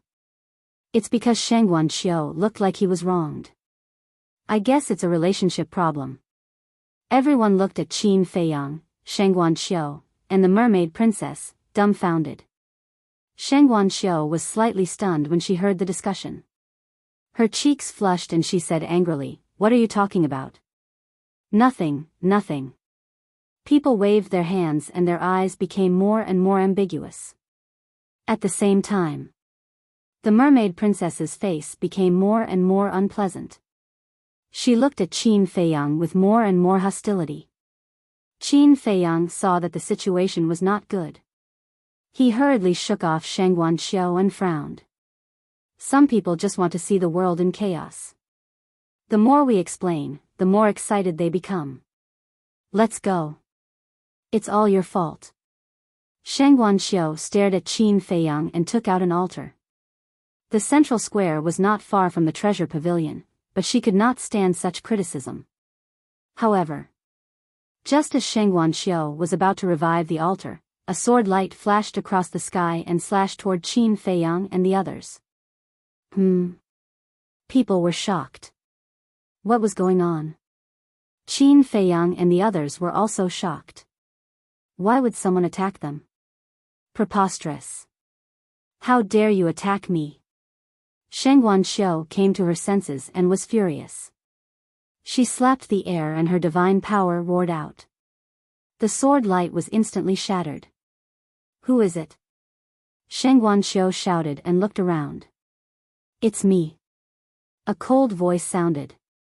People looked toward the voice and saw a woman in red standing in the back of the crowd with a red battle sword in her hand. But she was wearing a mask, so they could not see her face. However, the eyes that were exposed flickered with a shocking cold light. Shang Wanxiu sized up the woman in red, his eyes full of suspicion. Qin Feiyang and the others were also confused. But when they saw the battle sword in the woman's hand, Qin Feiyang and Fire Lotus's pupils shrank. It's her. Who are you? Why did you attack us? Shang Wanxiu raised his eyebrows.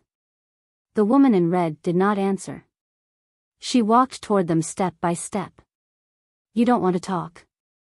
Shang Wanxiu's eyes were filled with murderous intent. Wait.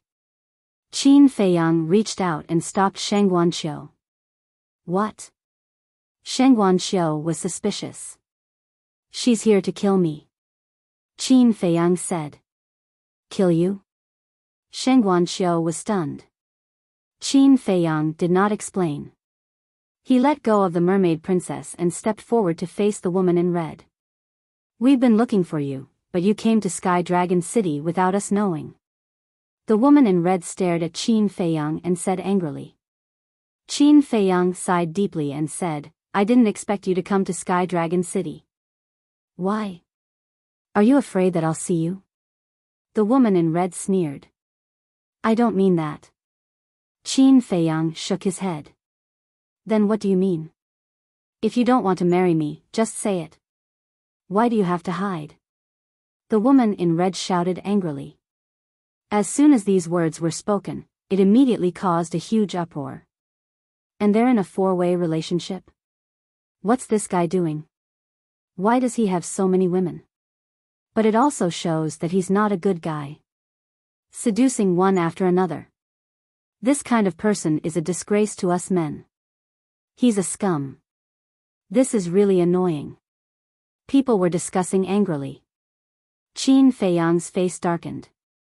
What's going on? Chapter 1967. Qin Feiyang looked at the lady in red and frowned. Let's talk in private. Afraid of embarrassing yourself? You're afraid, but I'm not. We have to make it clear in front of everyone today, so that everyone knows what kind of person you are. The lady in red laughed angrily.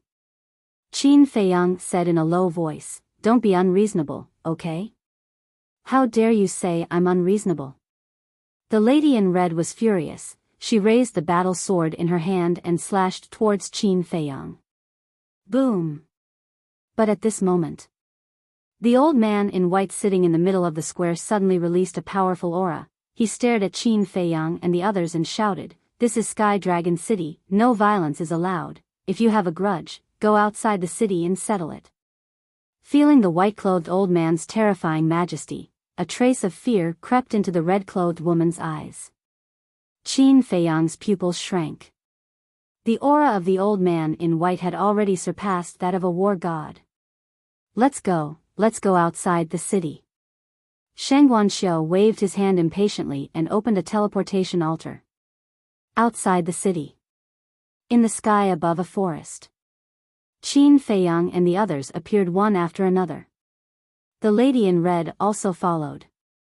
Once she appeared, without saying anything, she slashed towards Qin Feiyang with the battle sword in her hand. Qin Feiyang raised his eyebrows. He teleported and dodged to the side. Why are you dodging? The lady in red was furious. Qin Feiyang said in a low voice, Some things are not as simple as you think. Then tell me, how complicated is it? The lady in red roared and waved her battle sword crazily. Qin Feiyang did not fight back, he kept dodging. Hua Yi asked suspiciously, Fire Lotus, who is she? Why does she hate Brother Jiang so much? It's a long story. Fire Lotus sighed deeply. She looked at Qin Feiyang and said, She has lost her mind, let her calm down first. Shut up. This is between us. What does it have to do with you? The woman in red said angrily. Fire Lotus said, Some things aren't as simple as you think. It's not simple. He has so many women by his side. Even the manager of the treasure pavilion is his woman. How could he possibly fall for me? The woman in red sneered. When did I become his woman? Can you stop talking nonsense? Sheng Guanxiu said angrily. What did this have to do with her? Why did she have to drag her into this? You do need to calm down.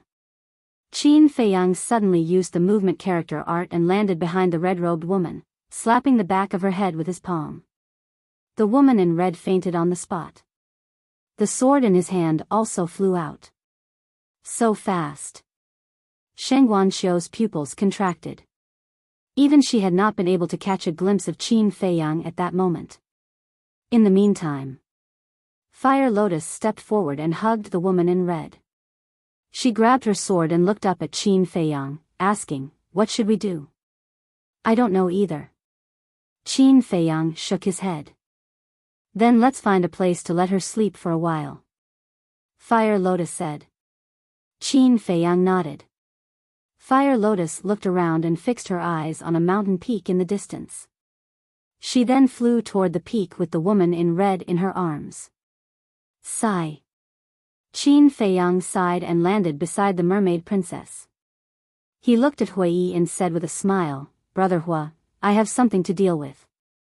You go back to the Yuqin Tower first. We'll meet outside the city tomorrow morning." "Okay." Hui nodded and left alone.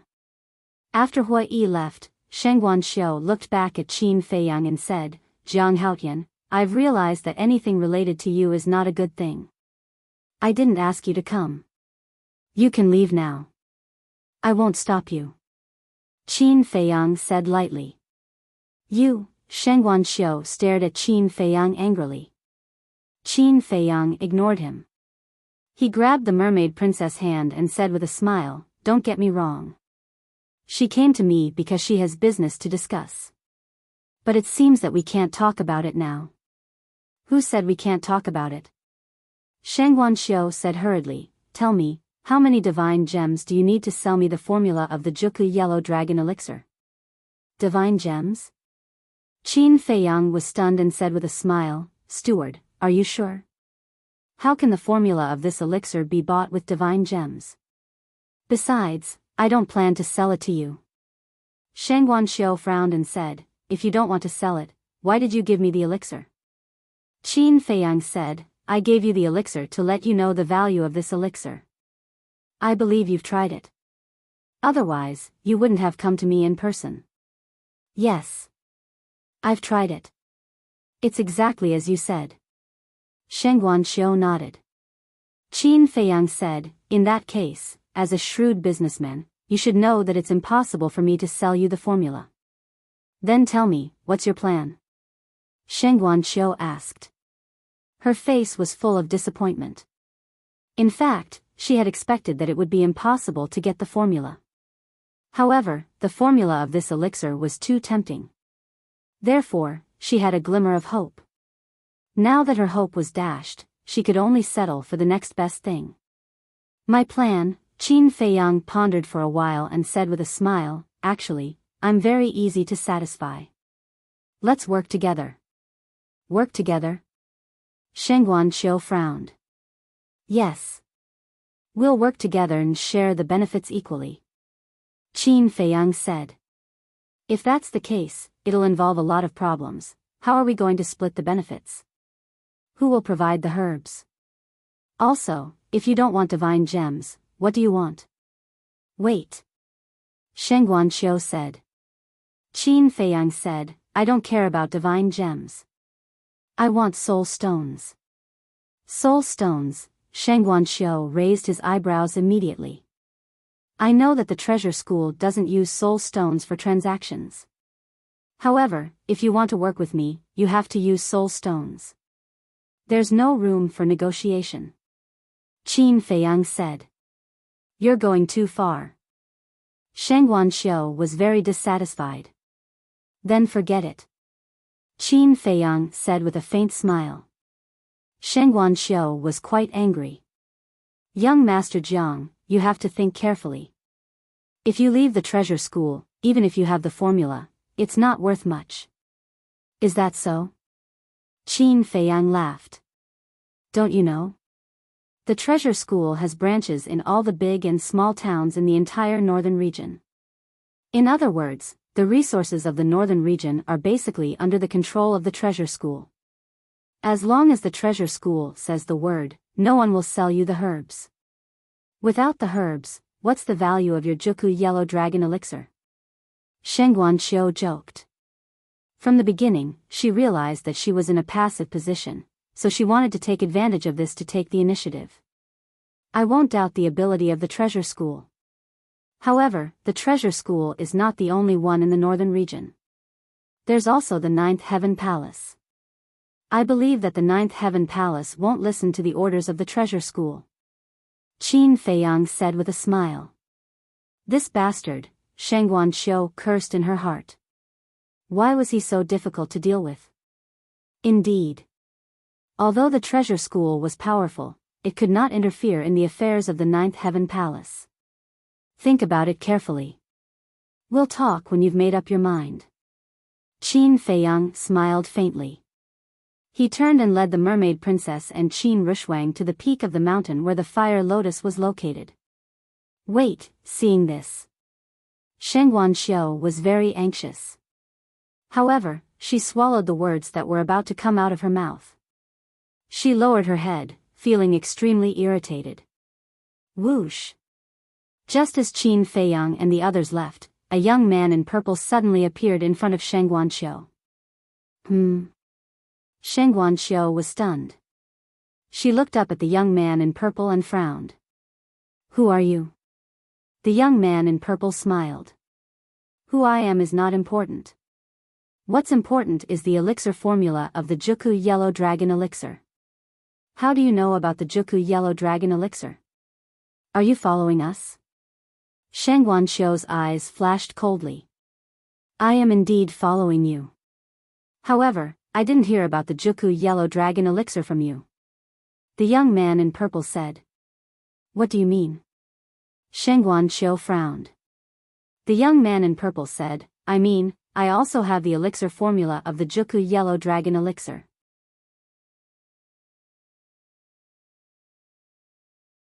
Chapter 1968. What? Sheng Guanqiu was shocked. I'm not lying to you. The young man in purple took out an elixir from his chest. Sheng Guanqiu took a look. It was the 9-Chu Yellow Dragon elixir. She looked at the young man in purple and asked, Do you know Jiang Haotian? That's none of your business. The young man in purple smiled. Sheng Guanqiu's eyes twinkled. She asked, You showed up to cooperate with me? Yes. The young man in purple nodded. What's your condition? Sheng Guanqiu asked. Jiang Haotian asked for soul stones, but I only asked for divine gems. The young man in purple smiled. Is there such a good deal? Sheng Guanqiu looked at the young man in purple suspiciously. Yes, there is such a good deal. However, all the herbs will be provided by the treasure school, and I'm only responsible for refining them. We'll split the auction price 50-50. The young man in purple said. This, Sheng Guanqiu hesitated. Although the treasure school would provide the herbs 50-50, compared to Qin Feiyang's condition, it was like a pie falling from the sky. Actually, you don't have to think too much. I don't have any other purpose. I just want to suppress Jiang Haotian. The young man in purple laughed. Suppress Jiang Haotian, Sheng Guanqiu murmured. The young man in purple smiled. Steward, this is a once-in-a-lifetime opportunity. Sheng Guanqiu thought for a while and nodded. Okay, let's cooperate. Let Jiang Haotian go to hell. The young man in purple laughed and stretched out his hand. You're indeed a smart man. I wish us a happy cooperation. Happy cooperation. Sheng Guanqiu also stretched out her hand and shook hands with the young man in purple. The purple-clothed young man smiled. He lifted his head and looked at the mountain peak where Qin Feiyang and the others were. The corners of his mouth curled up slightly. He looked at Sheng Guanqiu and said, I have something to do now. We will discuss the details tomorrow. Then I'll wait for you at the treasure school. Sheng Guanqiu said. See you. After the purple-clothed youth finished speaking, he disappeared without a trace. At the mountain peak in the distance, Qin Feiyang did not know he was intercepted. He bent down and took off the woman's mask. Looking at the familiar face, his expression was complicated. Qin Rushwang asked, "Is she Guosweki?" "Yes." Qin Feiyang nodded. Although Guosweki wore a mask and intended to conceal her identity, the sword revealed her identity. Because this battle sword was the Fire Dragon Divine Sword. The mermaid princess asked, "Then what do you plan to do with her?" A cold glint flashed in Qin Rushwang's eyes. "Is there even a need to ask?" "Kill him. It's too cruel to kill her." After all, she was also kept in the dark about the engagement. The mermaid princess said, "Girl, you're still speaking up for her? Do you have a fever?" Qin Rushwang touched the mermaid princess's forehead and frowned. "I'm not speaking up for her. She's just too pitiful. Look at her now. She still thinks that the marriage contract is real." The mermaid princess said, "You're overflowing with sympathy." Qin Rushwang shook her head and said, "If we really let her go, not only will she continue to pester us, but she will also pose a great threat to us." "What threat?" The mermaid princess was suspicious. "She knows our true identity. Wouldn't it be troublesome if she leaks it out? Also, you should know that the Guo family's destruction is also related to us." Qin Rushwang said. "Seems like it." The mermaid princess nodded in realization. If Guosweki knew about this, she would definitely think of ways to take revenge on them. That's why we must not let this woman live. A shocking murderous intent appeared in Qin Rushwang's eyes. She raised her index finger and pointed in the air. A streak of divine power immediately appeared and swept toward Guosweki's forehead. However, at this moment, Guosweki, who was lying on the ground, and the Fire Dragon Divine Sword disappeared from their sight. Qin Rushwang was stunned. She immediately released her divine sense and covered the surroundings. However, she did not find any trace of the spatial divine item in the void. What's going on? Everyone looked at the void of space in shock. Qin Feiyang looked around and his eyes flickered. "I think that spatial divine item should be embedded with the soul-concealing stone. Damn it. Who could it be?" Qin Rushwang's face was as cold as frost. The other party had rescued Guosweki, which meant that they had been secretly following them. In other words, the other party had heard everything they had just said. What should we do now? The mermaid princess looked at Qin Feiyang and Qin Rushwang and asked in a panic. Qin Feiyang grabbed the mermaid princess' hand and smiled. "Even if Guosweki wants to take revenge on me and reveals my identity, it doesn't matter." "You're still smiling so easily?" Qin Rushwang glared at Qin Feiyang angrily. "Yeah, Qin Dage, we can't be careless about this. What if the person who rescued Guosweki is Feng Yuan's lackey?" Fire Lotus added. "Feng Yuan?" Qin Feiyang was stunned. After thinking for a moment, he shook his head and said, "I don't think it's him." "How do you know?" Qin Rushwang asked. "Think about it. In the eyes of Feng Yuan and the others, a nobody like Guosweki is not worthy of their rescue." Qin Feiyang said. "You're right." Fire Lotus nodded. "Right what? We're not Feng Yuan. How do we know what he's thinking?" Qin Rushwang said. "Actually, you don't have to worry. If the ancestor used to have a certain status in the Ninth Heaven Palace, it may be a good thing for us if his identity is exposed." Qin Feiyang said. Qin Rushwang said, "What if father has turned against the Ninth Heaven Palace?" "I'll say it again. Counter soldiers with arms, water with an earth weir. No matter what the relationship between the ancestor and the Ninth Heaven Palace is, I won't let any of you get hurt." Qin Feiyang smiled. What an arrogant guy. Qin Rushwang rolled her eyes, but there was a hint of a smile in the depths of her eyes. Because she knew that if they were in danger, Qin Feiyang would definitely be the first one to stand in front of everyone. But then again, don't you think that saving someone without a word is a little familiar? Qin Feiyang frowned and said. Familiar? Qin Rushwang and the other two were suspicious. I remember that Mu Tianyang and the demon ancestor used to do this kind of thing before. Qin Feiyang said. Mu Tianyang. The demon ancestor. Hearing these two names, Qin Rushwang and the mermaid princess's eyes suddenly trembled. The dusty memories also surged like a tide. Actually, we can't put all our attention on Feng Yuan. After all, we still have some old rivals in the ancient world. They are all more difficult to deal with than Feng Yuan. Now that the name Jiang Haotian has spread, I think they should be showing up soon. Qin Feiyang said. Not only was he not nervous, but there was also some anticipation in his eyes. Can you stop being so careless all the time? Let's not talk about Mu Tianyang first. You know the demon ancestor's methods better than anyone else. With a heaven-defying divine artifact, you can't do anything to him except open up the slaughter zone. Qin Rushwang said angrily. Qin Feiyang smiled and said, hasn't the demon ancestor turned over a new leaf? That's just his one-sided story. Do you still believe it? Qin Rushwang said angrily. All right. Let's not talk about this for now.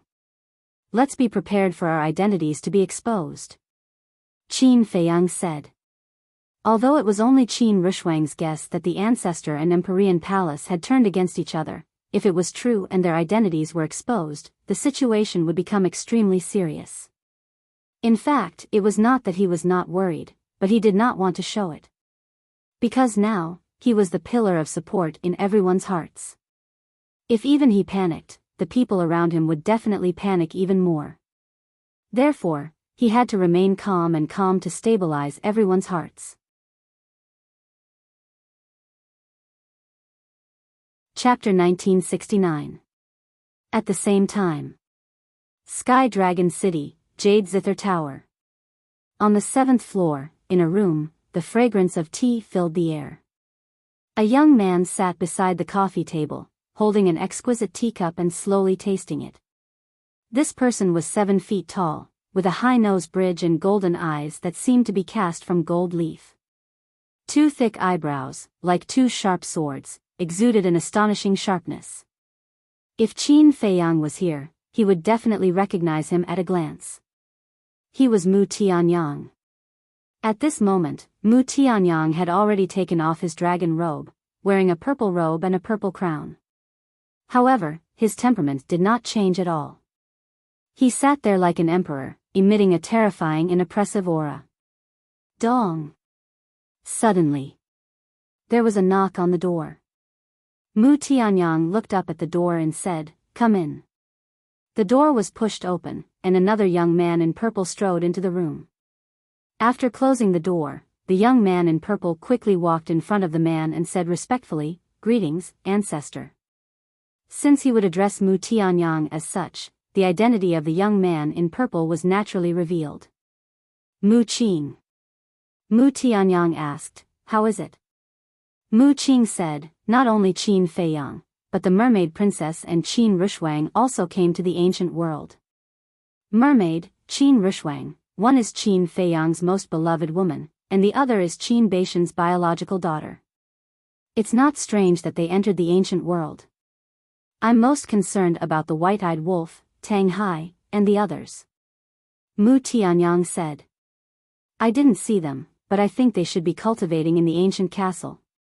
Mu Qing said. Mu Tianyang took a sip of tea, shook his head and sighed. "I thought that Qin Feiyang would stay in the Great Qin for at least a few years before entering the ancient world. I didn't expect it to be so fast." Mu Qing snorted coldly. "Coming to the ancient castle is courting death." "Courting death? Haven't you suffered enough at his hands? You still dare to underestimate him?" Mu Tianyang raised his eyebrows and said angrily. "Ancestor, please calm your anger." Mu Qing's expression changed as she said hurriedly. "Remember, never underestimate him. In the past, it was because I underestimated him that I ended up in such a miserable state. Mu Tianyang snorted coldly. Mu Qing will bear this in mind. Mu Qing replied respectfully. Mu Tianyang's expression eased a lot as he asked, "Is there anything else?" Mu Qing said. He took out the Juku Yellow Dragon Elixir and prepared to cooperate with Shengguanqiu. This is indeed his style. Mu Tianyang raised his eyebrows. However, this matter has already been ruined by me. Mu Qing sneered. What do you mean? Mu Tianyang was stunned and looked at Mu Qing curiously. Mu Qing briefly explained the situation at that time. Fool. After hearing this, Mu Tianyang not only did not praise him, but also became angry. Ancestor, did I do something wrong? Mu Qing frowned. Wrong. Very wrong. You actually used divine gems to trade for the Juku Yellow Dragon Elixir. Don't you think this is a reckless waste of God's gift? To be honest, compared with Qin Feiyang, you are not just a little bit better. Mu Tianyang was furious. I also thought about this. Qin Feiyang offered soul stones. If I went to Qin Feiyang, his offer would definitely be lower than Qin Feiyang's. Otherwise, why would Shengguanqiu cooperate with us? What's more, I did this to suppress him. Think about it. If Shengguanqiu really agreed to cooperate with him, he would get a lot of soul stones and the time formation of the ancient castle. Wouldn't his cultivation improve by leaps and bounds? Mu Qing felt very wronged. Although you are right, you can't use divine gems. Qin Feiyang needs soul stones, so do we. You can also use soul stones to trade, as long as your share is lower than Qin Feiyang's. For example, if Qin Feiyang and Shengguanqiu split it 50-50, then we can split it 40-60. In this way, Shengguanqiu will still cooperate with us, right? Mu Tianyang said angrily. This, Mu Qing was stunned. At that time, he only wanted to suppress Qin Feiyang, so he did not think so much. After pondering for a while, Mu Qing looked at Mu Tianyang and said, "How about I talk to Shengguanqiu again?" Forget it. Businessmen hate people who go back on their words the most. In their eyes, this kind of person is very unreliable. If we change our mind now and talk to her again, I think she would rather cooperate with Qin Feiyang than us. Mu Tianyang rubbed his forehead and said. Mu Qing lowered his arms and said, "Ancestor, I'm sorry. It's my fault. I didn't think it through." Mu Tianyang said, "It's good that you know you are wrong. Think more before you do things in the future. Don't be impulsive." "Yes." Mu Qing replied. Mu Tianyang pondered for a while and said, "Actually, this matter hasn't reached the point of no return. Ancestor, what's your plan?" Mu Qing was suspicious. "Don't we still have the 9 turns dragon blood elixir? Let's cooperate with Shengguanqiu first. When we taste the dessert, we will show the 9 turns dragon blood elixir. When I think about it, she probably won't refuse to trade with soul stones." Mu Tianyang said. "That makes sense." Mu Qing nodded with a smile and said, "Also, there are potential elixirs. Mu Tianyang was angry again and shouted, "I said you were stupid. You really don't know it." Mu Qing was stunned.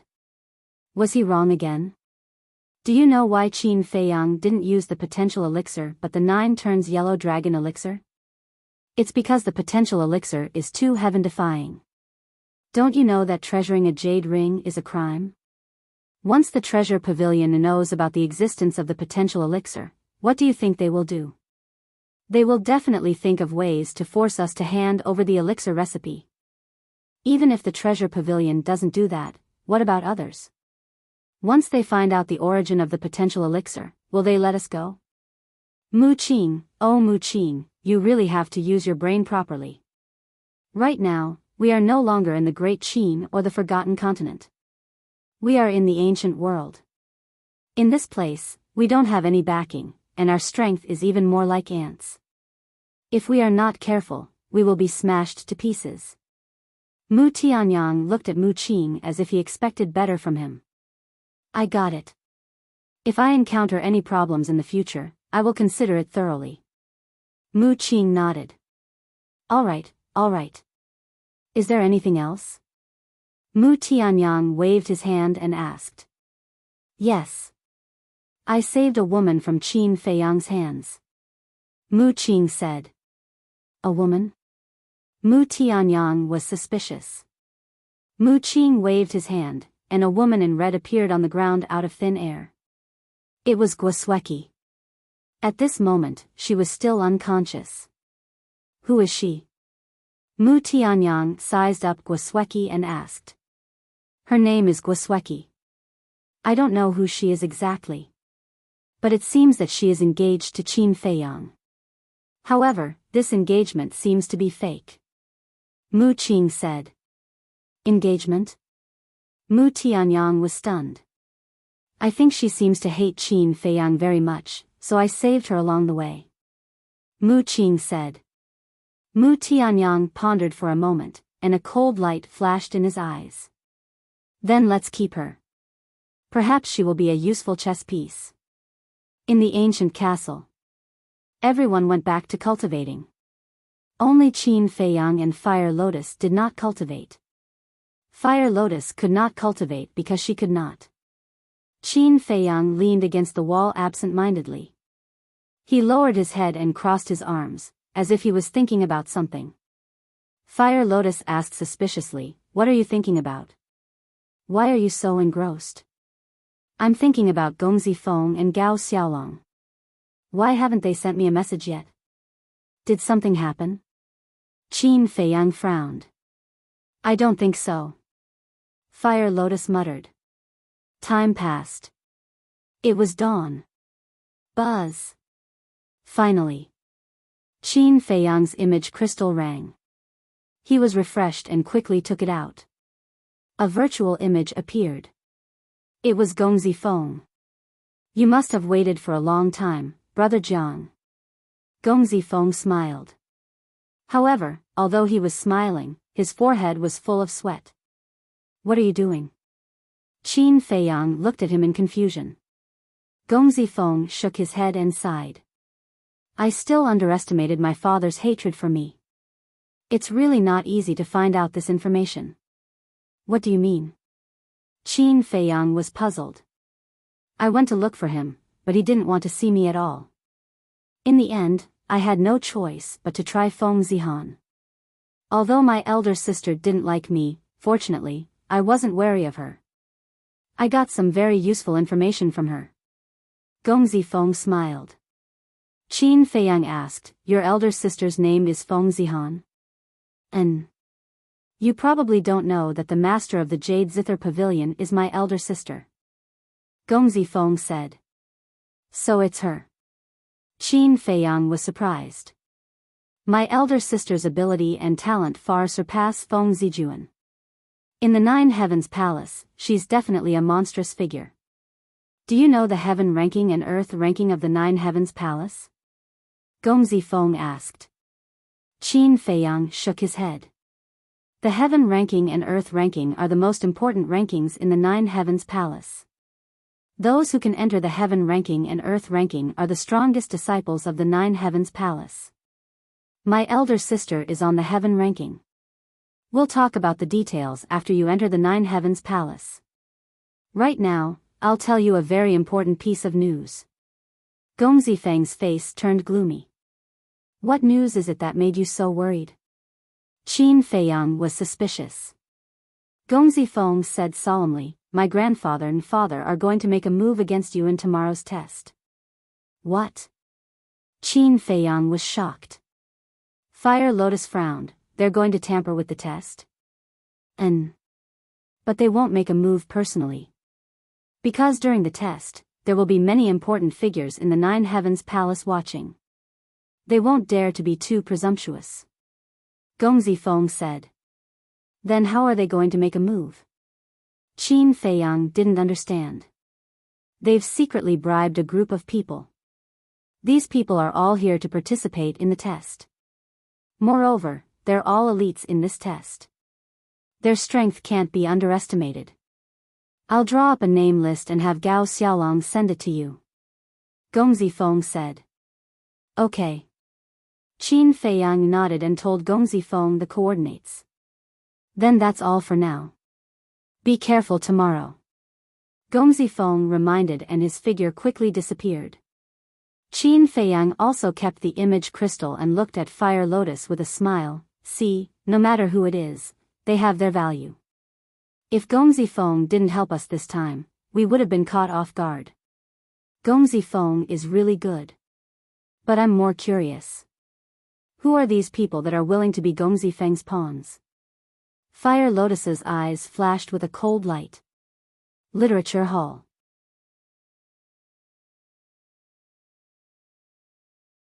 Chapter 1970. About half an hour passed. Brother Jiang, where are you?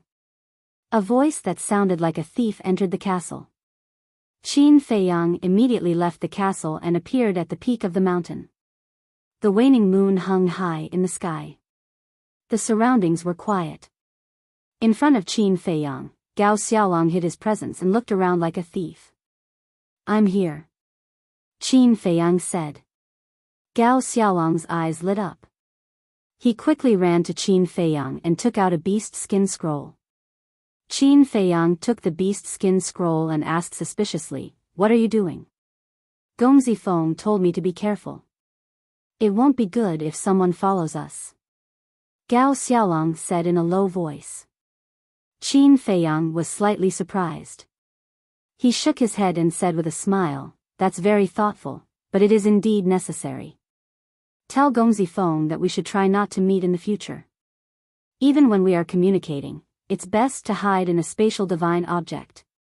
After Qin Feiyang finished speaking, he opened the beast skin scroll and looked at it. Spatial divine object? Gao Xiaolong was stunned. He smiled bitterly and said, "Even Gong Zifeng doesn't have a spatial divine object, let alone me." Is that so? Qin Feiyang was surprised. Yes. Gao Xiaolong nodded. Qin Feiyang pondered for a while and said with a smile, "It seems that I have to find a spatial divine object for you." Gao Xiaolong was stunned when he heard this. He quickly said, "Thank you, Brother Jiang." Qin Feiyang waved his hand and continued to look at the beast skin scroll.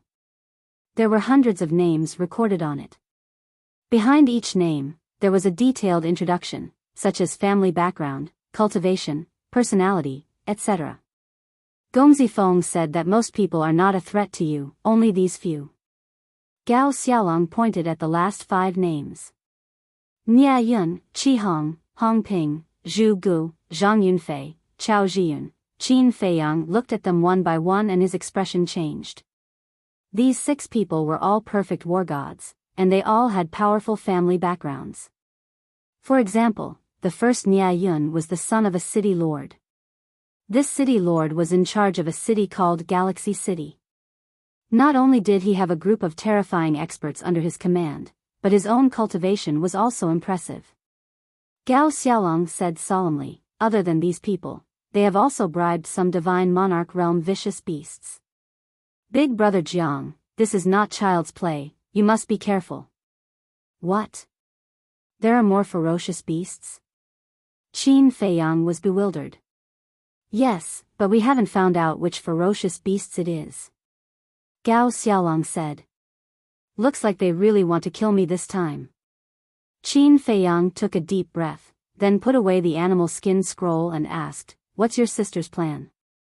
Young master asked a few friends to take care of her during the examination, so you don't have to worry. However, I still hope that Big Brother Jiang will be able to lend me a hand when the time comes. Gao Xiaolong said. All right. You go back first. Wait. There's something I should tell you.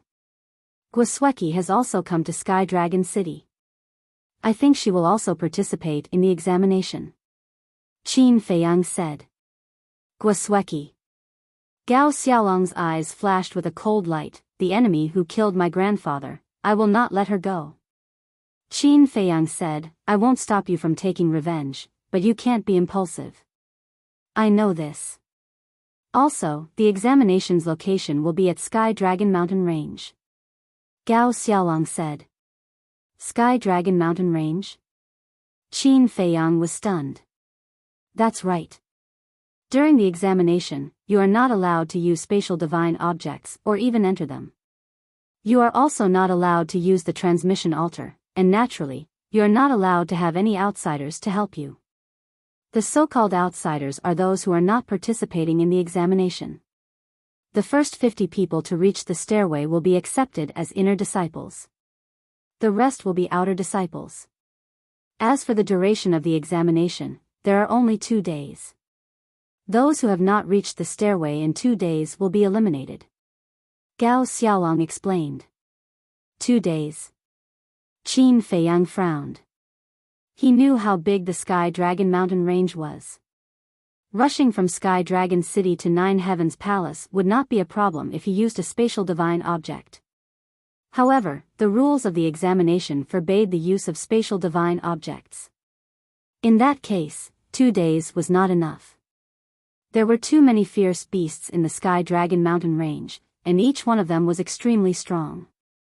In the depths of the mountain range, there were god monarch fierce beasts everywhere. For a divine lord level vicious beast, killing a war god was as simple as crushing an ant. Therefore, it was impossible to cross the Sky Dragon Mountain Range and reach the stairway. Most importantly, those who participated in the examination would definitely kill each other. This was undoubtedly more difficult. It seemed like the Nine Heavens Palace's examination was not that easy to pass. To be honest, this examination is more difficult than the previous ones. I can already imagine the scene of corpses everywhere. Big brother Jiang, you must not be careless. Gao Xiaolong reminded. Don't worry, I will do my best. Qin Feiyang said. Gao Xiaolong nodded and did not linger. He opened a transmission altar and left. Feng Yuan, you guys are really relentless. However, if a few Perfection Realm battle gods want to kill me, you guys are underestimating me, Qin Feiyang. Just wait and see, you will regret it. Qin Feiyang looked at the night sky and muttered. He entered the ancient castle and began to adjust his state of mind. He did not care about those who participated in the examination. Only the fierce beasts in the Sky Dragon Mountain Range were his biggest concern. Although the 6-word divine formula could ignore major realms, the world was unpredictable. What if a powerful fierce beast jumped out? Moreover, the 6-word divine formula was his trump card. He did not want to reveal it so easily. After all, Gao Xiaolong had said that the important figures of Nine Heavens Palace would be watching the examination. If he revealed the 6-word divine formula, it would definitely cause a commotion. This was not what he wanted. Time flew by. Early morning. The night dispersed and everything came back to life. Outside the western city gate. At this moment, there was a sea of people. At a glance, there were at least 100,000 people. Do any of you have any insider information? Where is the location of the examination? This kind of thing is confidential, how could anyone know? Everyone discussed as they waited for the arrival of the people from Nine Heavens Palace. The sun gradually rose from the horizon. Swoosh! Suddenly, a figure appeared in the sky above the plain. It was a middle-aged man wearing a black robe. He was 7 feet tall and had a cold face. His hands were behind his back and his aura was unfathomable. It's Nine Heavens Palace's law enforcement elder, Feng Wenhai. Everyone, quiet down. The originally noisy plane instantly fell into a dead silence. Everyone looked at Feng Wenhai with eyes full of respect. Feng Wenhai glanced at the crowd and did not ask if anyone was present. He said directly, the location of the examination is in the Sky Dragon Mountain Range. What? Sky Dragon Mountain Range? Once these words came out, everyone's face changed color and was filled with fear. At this moment, 2 men and 2 women walked out from the city gate side by side. They stood behind the crowd and looked up at Feng Wenhai. It was Qin Feiyang and the others who had arrived late. However, at this moment, everyone was in a state of panic and did not notice them. Even if they did, they would definitely not be in the mood to pay attention to the four of them.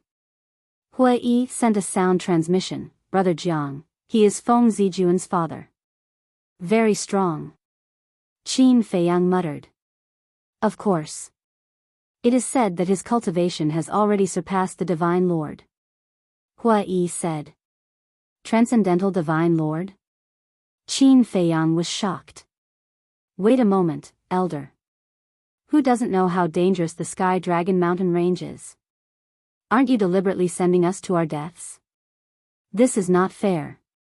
Although the previous examinations were also very cruel, compared to this time, it is like heaven and earth. I can guarantee that no one in this examination will come back alive. After a moment of silence, many people began to protest. Feng Wenhai was expressionless and did not speak. He scanned the crowd. Suddenly, when he saw Qin Feiyang and the other three, a trace of killing intent flashed in his eyes. However, he did not look at them for long and immediately swept his gaze over the others. Elder, you are too much, you don't treat us as humans at all. The location of the examination must be changed. That's right. Even if it is your 9-heaven palace, you can't deliberately harm us. Everyone became angrier and angrier as they roared at Feng Wenhai. It is indeed a bit too much. Hui shook his head. Big brother Hui, are you also afraid? Fire Lotus covered her mouth and laughed.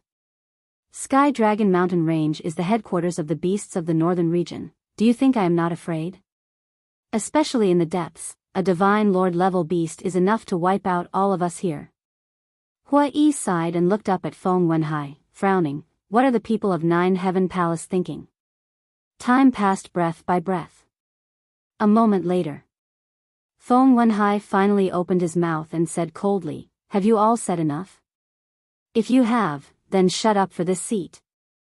Everyone's pupils shrank. The plane once again fell into dead silence. However, although everyone no longer said anything, their eyes still expressed their dissatisfaction. The location of the examination and how the examination will be conducted is decided by my 9-heaven palace. If you want to enter 9-heaven palace, you have to accept it. If you are afraid, then don't go in. This seat will not stop you. Next, this seat will explain the rules of the examination. Feng Wenhai completely ignored everyone's protest and continued to speak. The content was exactly the same as what Gong Zong Feng had inquired. Too much, too much. We can't even use spatial divine items. I give up on this examination. I give up too, my life is more important. After hearing the rules, a large number of angry roars sounded. Whatever. Last but not least. The first person to reach the stairway to heaven will be rewarded with a peak divine technique, a peak divine artifact, and 100,000 soul stones. This is a temporary decision made by the leaders and is also the greatest encouragement for you. Now, the examination begins. After Feng Wenhai finished speaking, he turned around and left. What? Peak divine technique, peak divine artifact. 100,000 soul stones? There has never been such a reward in history. Are we really going to give up? I'm a little unwilling. The reward is very generous, yes, but you have to be alive to enjoy it. If you're not afraid of death, then go, I won't participate anyway. Some people hesitated. Some people turned around and left without hesitation. But there were also people who resolutely rushed towards the Sky Dragon Mountain Range under the generous reward. For a time, the plane was in chaos. Literature Hall.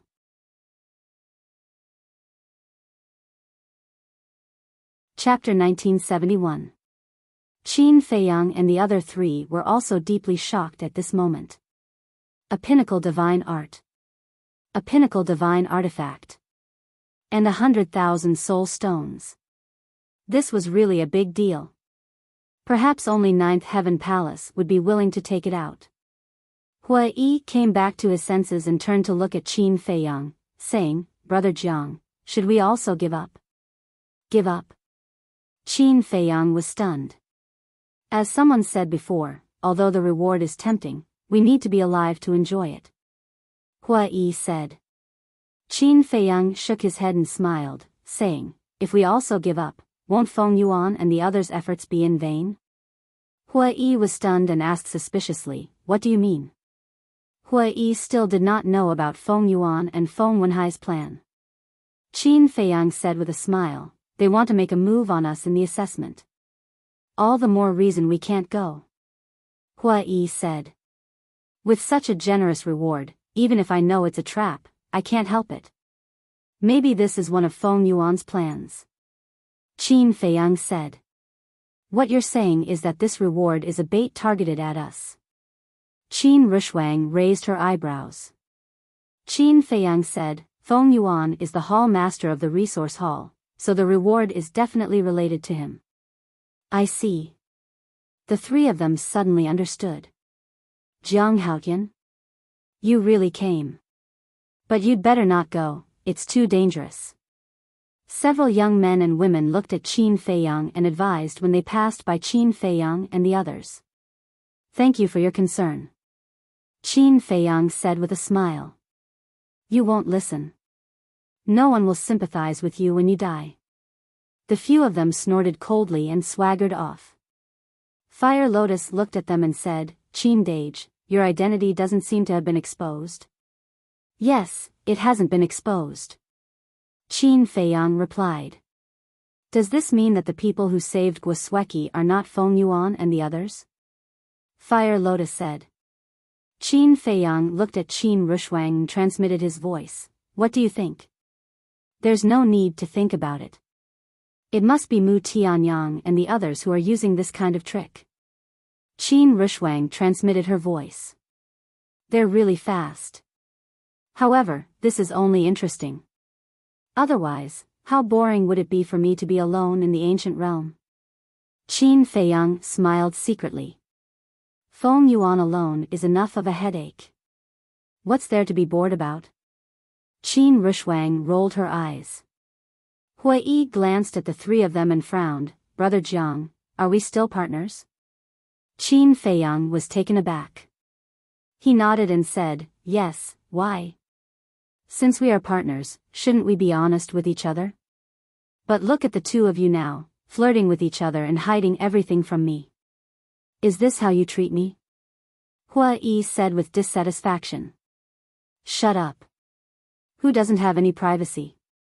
If you're honest enough, why don't you just tell us your identity? Qin Rushuang said. There's nothing wrong with my identity. Hua Yi looked innocent. Qin Rushuang said, do we look like idiots? Hua Yi smiled embarrassedly. Let's go. For the divine technique, divine weapon, and soul stone, we have to get first place no matter what. Qin Rushuang looked at the Sky Dragon mountain range and said firmly. Sister Rushuang, you're serious. Fire Lotus smiled. Of course. Let's go. Qin Rushuang waved her hand and rushed toward the Sky Dragon mountain range. Qin Feiyang and Huolian looked at each other and also chased after him. Sigh. These guys are really not afraid of death. Hua Yi shook his head and followed helplessly. Looking at groups of people rushing into the Sky Dragon mountain range, those who were afraid were struggling with their thoughts.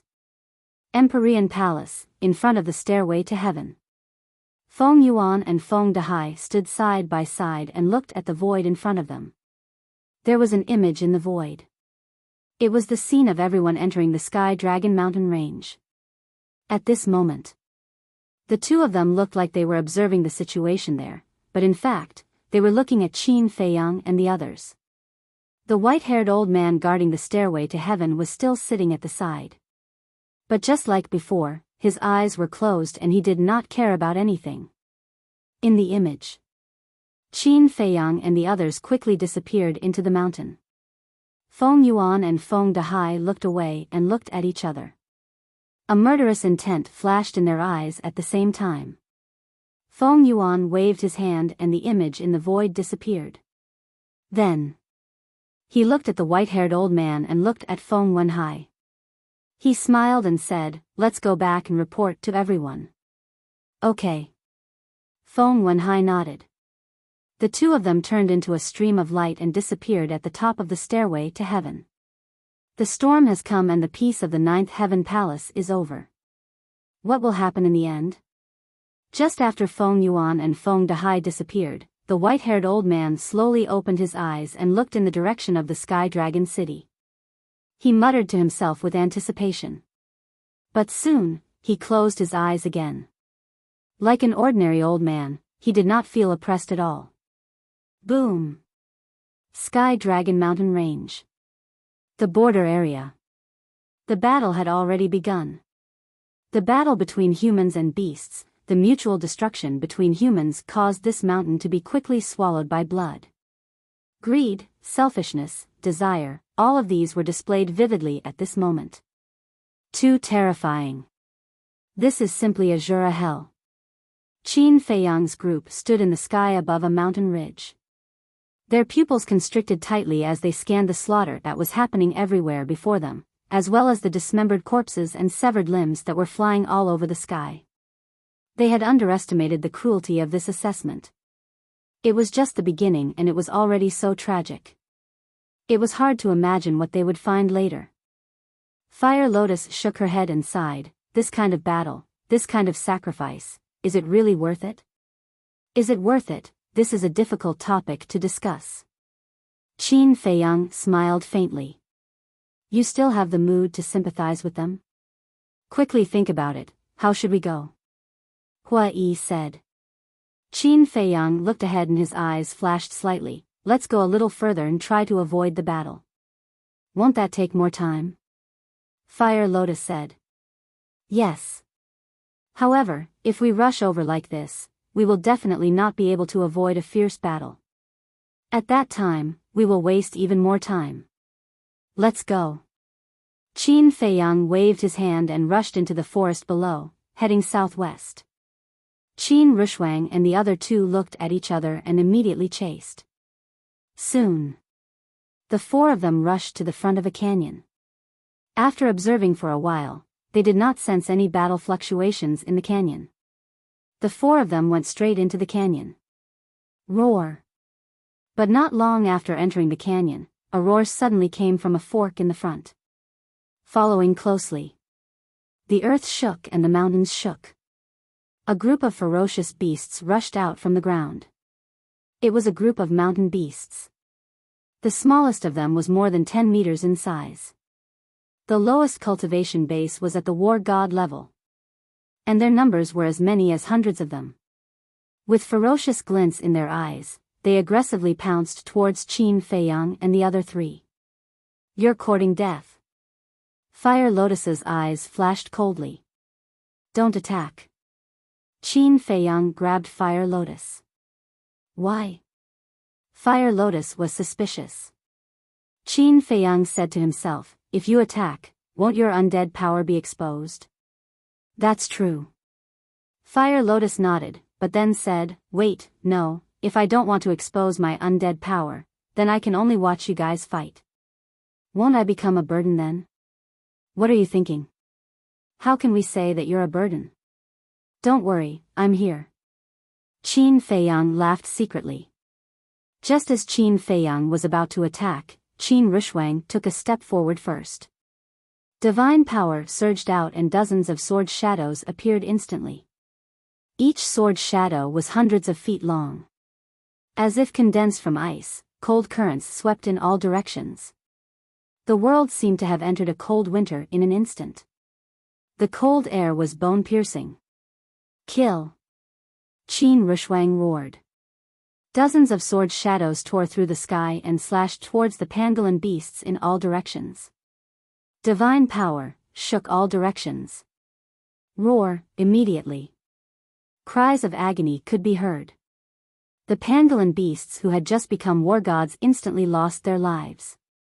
Even the low-level war god pangolin beasts fell into a pool of blood, no longer able to fight. The air was immediately filled with a pungent smell of blood. Human, you're courting death. An angry roar could be heard. Accompanied by a loud bang, a pangolin beast that was hundreds of feet long roared out from the ground. It had the cultivation of an advanced-level war god. You're the one who's courting death. Sword technique fusion. Qin Rushwang's eyes were as cold as ice. As her voice fell, the dozens of sword shadows merged together. Clang! A sword shadow that was thousands of feet long suddenly appeared. Divine power also instantly rose to another level. Following closely, the sword shadow pierced through the sky and slashed towards the pangolin beast. Roar! A cry of agony. The pangolin beast that had the cultivation of an advanced-level war god was seriously injured by the sword and blood flowed out. This, Qin Feiyang was shocked. Get lost! Qin Rushwang shouted. The pangolin beast's eyes trembled. With a hurried roar, it turned around and drilled into the ground. The other pangolin beasts also drilled into the ground as if they were fleeing for their lives. After a while, not a single pangolin beast could be found here. Let's continue on our way. Qin Rushwang said. Why do I feel that Sister Rushwang seems to have suddenly changed into a different person? Fire Lotus was suspicious. It's not strange. Because she's too eager to find her father. And this requires great strength. Therefore, she's determined to get the reward this time. Naturally, she's full of enthusiasm. Qin Feiyang said. Who's her father? Hua Yi looked suspiciously at Qin Feiyang and Qin Rushwang. Her father is my ancestor. Qin Feiyang smiled and chased after Qin Rushwang with Fire Lotus. Ancestor? Father? The difference in seniority is too big, isn't it? Hua Yi's mouth twitched. After Qin Feiyang caught up with Qin Rushwang, he asked, what you used just now was the ice sword technique? Yes. Qin Rushwang nodded. I remember that last time at the miracle, the ice sword technique was only a perfect battle technique, right? Qin Feiyang said in surprise. Is that strange? Even you can upgrade a battle technique to a divine technique, let alone me. Let me tell you, not only have I upgraded the ice sword technique to a divine technique, but I've also upgraded it to a mid-tier divine technique. Qin Rushwang glanced at Qin Feiyang and smiled proudly. Ah! Qin Feiyang was stunned. Qin Rushwang said, now you know, my comprehension is not worse than yours. Qin Feiyang smiled helplessly and said, after all, you're my ancestor's daughter. Daughter, actually, there's something that I'm very concerned about now. Qin Rushwang pondered for a while and looked at Qin Feiyang. There was a hint of disappointment between her eyebrows. What's the matter? Qin Feiyang was suspicious. Qin Rushwang was about to speak, but at this moment, a golden light blade suddenly fell from the top of the mountain on the left and charged toward Qin Feiyang and the other three at lightning speed. Literature Museum.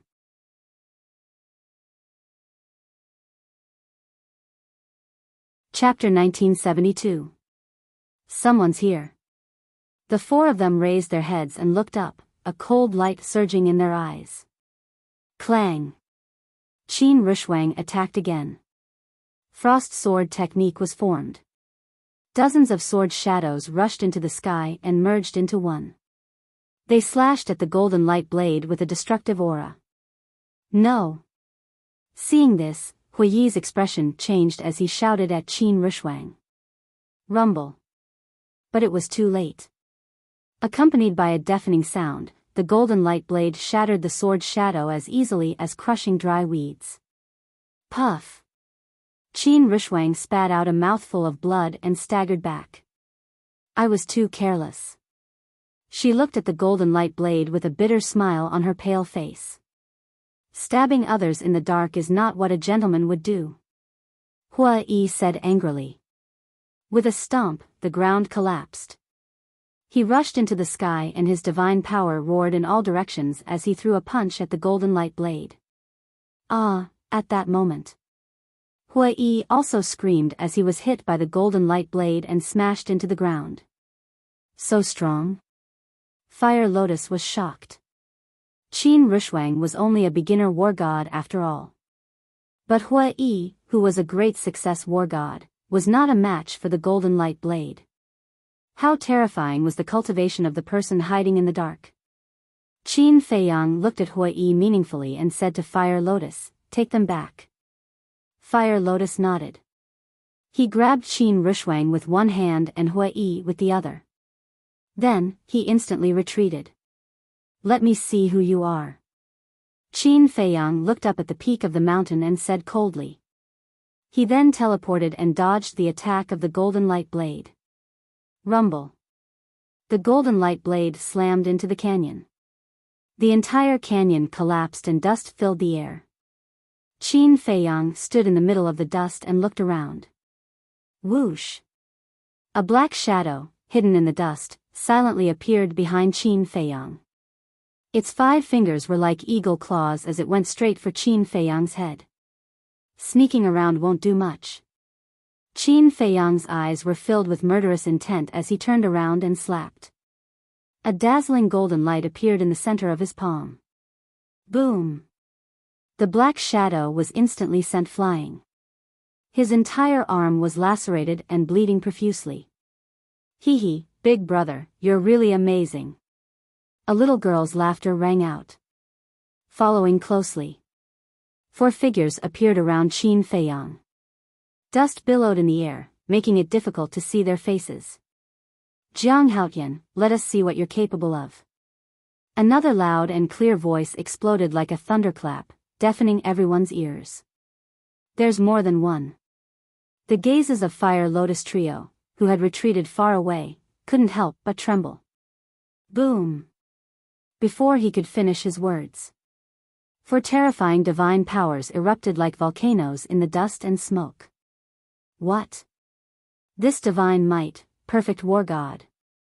Fire Lotus and the other two's expressions suddenly changed. "Jiang Haotian, die." Another sinister laugh sounded. 4 waves of godly power surged out and rushed towards Qin Feiyang from all directions. Die? The corner of Qin Feiyang's mouth raised. He raised his arm and instantly sent out 4 palms.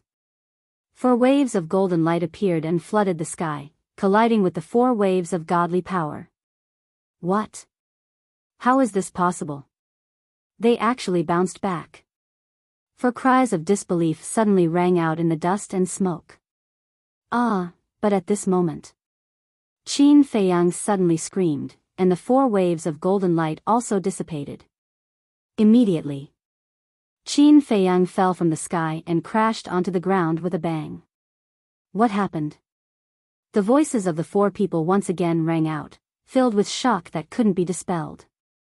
Brother Jiang, Hui scanned the area covered in dust and smoke with an anxious expression. Woo-woo. Suddenly, the wind howled in this area, and the dust and smoke quickly dissipated. Everything inside was presented to him. Qin Feiyang, at this moment, was lying on the ground with his back facing the sky and his face facing the ground, constantly twitching as if he was having a cramp. Looking up again, 3 men and a woman were standing in the air. At this moment, they were lowering their heads and looking at Qin Feiyang with a look of surprise. Why did he suddenly fall down without any reason? Could it be that the method he used before has some side effects? A man in black said. This person was skinny and had sunken eyes. His long hair draped over his face and his eyes were glowing with a faint green light. His voice also revealed a gloomy feeling. At first glance, he looked like a malicious spirit. Looking at his right arm, his skin and flesh were lacerated and fresh blood flowed out. Obviously, he was the Black Shadow who had launched a sneak attack on Qin Feiyang but was sent flying by Qin Feiyang. The little girl glanced at Qin Feiyang, then looked at the man in black and giggled. I guess your judgment is right. It can reflect our godly power. It's normal for this method to have side effects. This person was a little strange. She was clearly a perfect war god, but she looked like an 8 or 9-year-old little girl. Her height was only about 1 meter. Her words and actions were also like a child. Just as the little girl finished speaking, Qin Feiyang's body moved. He seemed to have used a lot of effort to turn over, revealing a pale face. His head was also covered in dust and he looked very miserable. Looking at Qin Feiyang's current appearance, the little girl giggled. It seems that the side effects are quite serious. Who are you? Qin Feiyang's face was gloomy as he looked at the 4 people. Other than the little girl and the man in black, there was also a one-eyed man and a cripple. The one-eyed man wore a black eye patch on his left eye. He was more than 2 meters tall and his body was also very burly, like a small giant. His valiant aura was a little frightening. As for the cripple, he held a golden walking stick. He was about 1.7 meters tall and was neither fat nor thin. However, his face was pale as if he was terminally ill. A little girl, a guy like a malicious spirit, and a one-eyed man and a cripple. Why are these people so strange? Qin Rushuang frowned. It doesn't matter who we are. The little girl giggled. What's important is that you will all die. The man in black also laughed sinisterly. Qin Feiyang said in a deep voice, at least let us die knowing. Okay. I'll let you die knowing. The one-eyed man opened his mouth and his voice was deafening. Listen carefully. Cough cough, this one-eyed man is called Hong Ping. The little girl is called Chao Jian. The malicious spirit is called Zhu Gu. As for me, the terminally ill person, cough cough, I'm just an unknown pawn called Shi Hong. The cripple stared at Qin Feiyang and said while coughing, really like a sick person. Hong Ping, Chao Jian, Zhu Gu, Qi Hong, Qin Feiyang was stunned. Cough cough, looking at your expression, you seem to know us? The cripple looked at Qin Feiyang suspiciously. Qin Feiyang shook his head and smiled, saying, I've heard of your names. We're actually so famous? The cripple looked at the malicious spirit and the other 2. The malicious spirit and the other 2 were also quite surprised. One-eyed dragon lowered his head and stared at Qin Feiyang. Quite a few people know of our nicknames, but not many people know of our real names. Where did you learn of it? As you said, is this important? Qin Feiyang slowly got up and looked at the 4 of them, a trace of a smile crept into his eyes. And the paleness on his face was also dissipating, and soon became incomparably rosy. The one-eyed man and the other 3 frowned. Qin Feiyang said, your nicknames are the little girl, the malicious spirit, the one-eyed man, and the cripple? You're so smart. The little girl giggled. Qin Feiyang laughed involuntarily and said, it actually matches your image very well. You flatter me. The malicious spirit laughed. Qin Feiyang glanced at the 4 of them, the mockery in his eyes undisguised, and said, aren't you curious why I suddenly became so relaxed? The 4 of them looked at each other with a trace of suspicion on their faces. If I didn't pretend to be injured, would you be standing here chatting with me? Would you tell me your identities? If you really think that my divine technique has any side effects, then I can only say that you're too naive.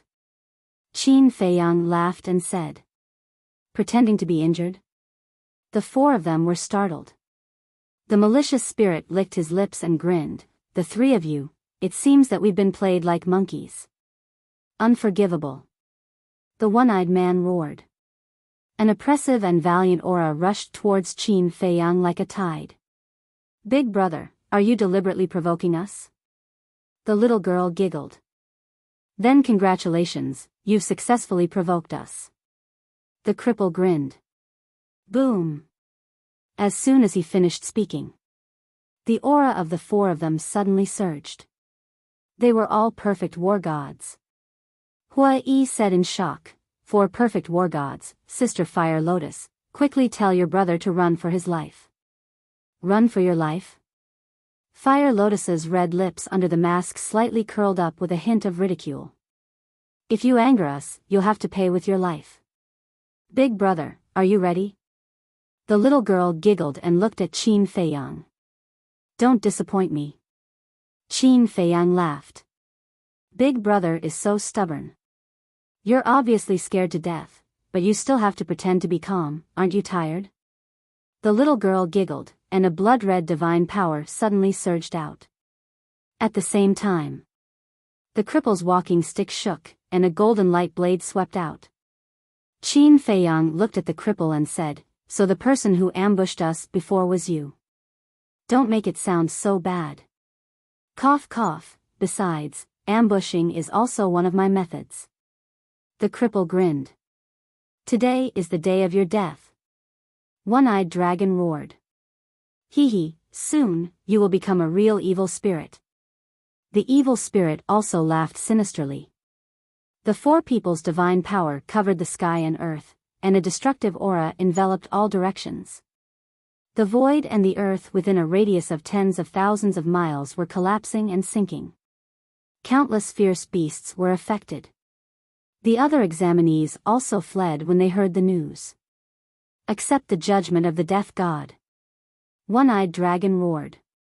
For divine powers, like a waterfall, poured down from the sky and blasted towards Qin Feiyang. Not good, really not good. Hua Yi was burning with anxiety. He can act better than us, I really want to kill him. Qin Rushuang glanced at Hua Yi and secretly snorted. I want to too. Fire Lotus transmitted her voice. If we didn't go to Black Dragon Lake to investigate, we would have been deceived by this person. Think about it, how could someone who dared to rob the Black Dragon's treasure be such a coward? At the same time, in the Ninth Heaven Palace, in an ancient hall. Inside the hall, it was 100 meters high. Dozens of people sat on the chairs in order, looking at the void in the center of the hall. There were pictures. One of the pictures showed Qin Feiyang's current situation. Feng Yuan and Feng Wenhai were also present. The others were all paying attention to all the pictures. In other words, they were paying attention to all the examinees.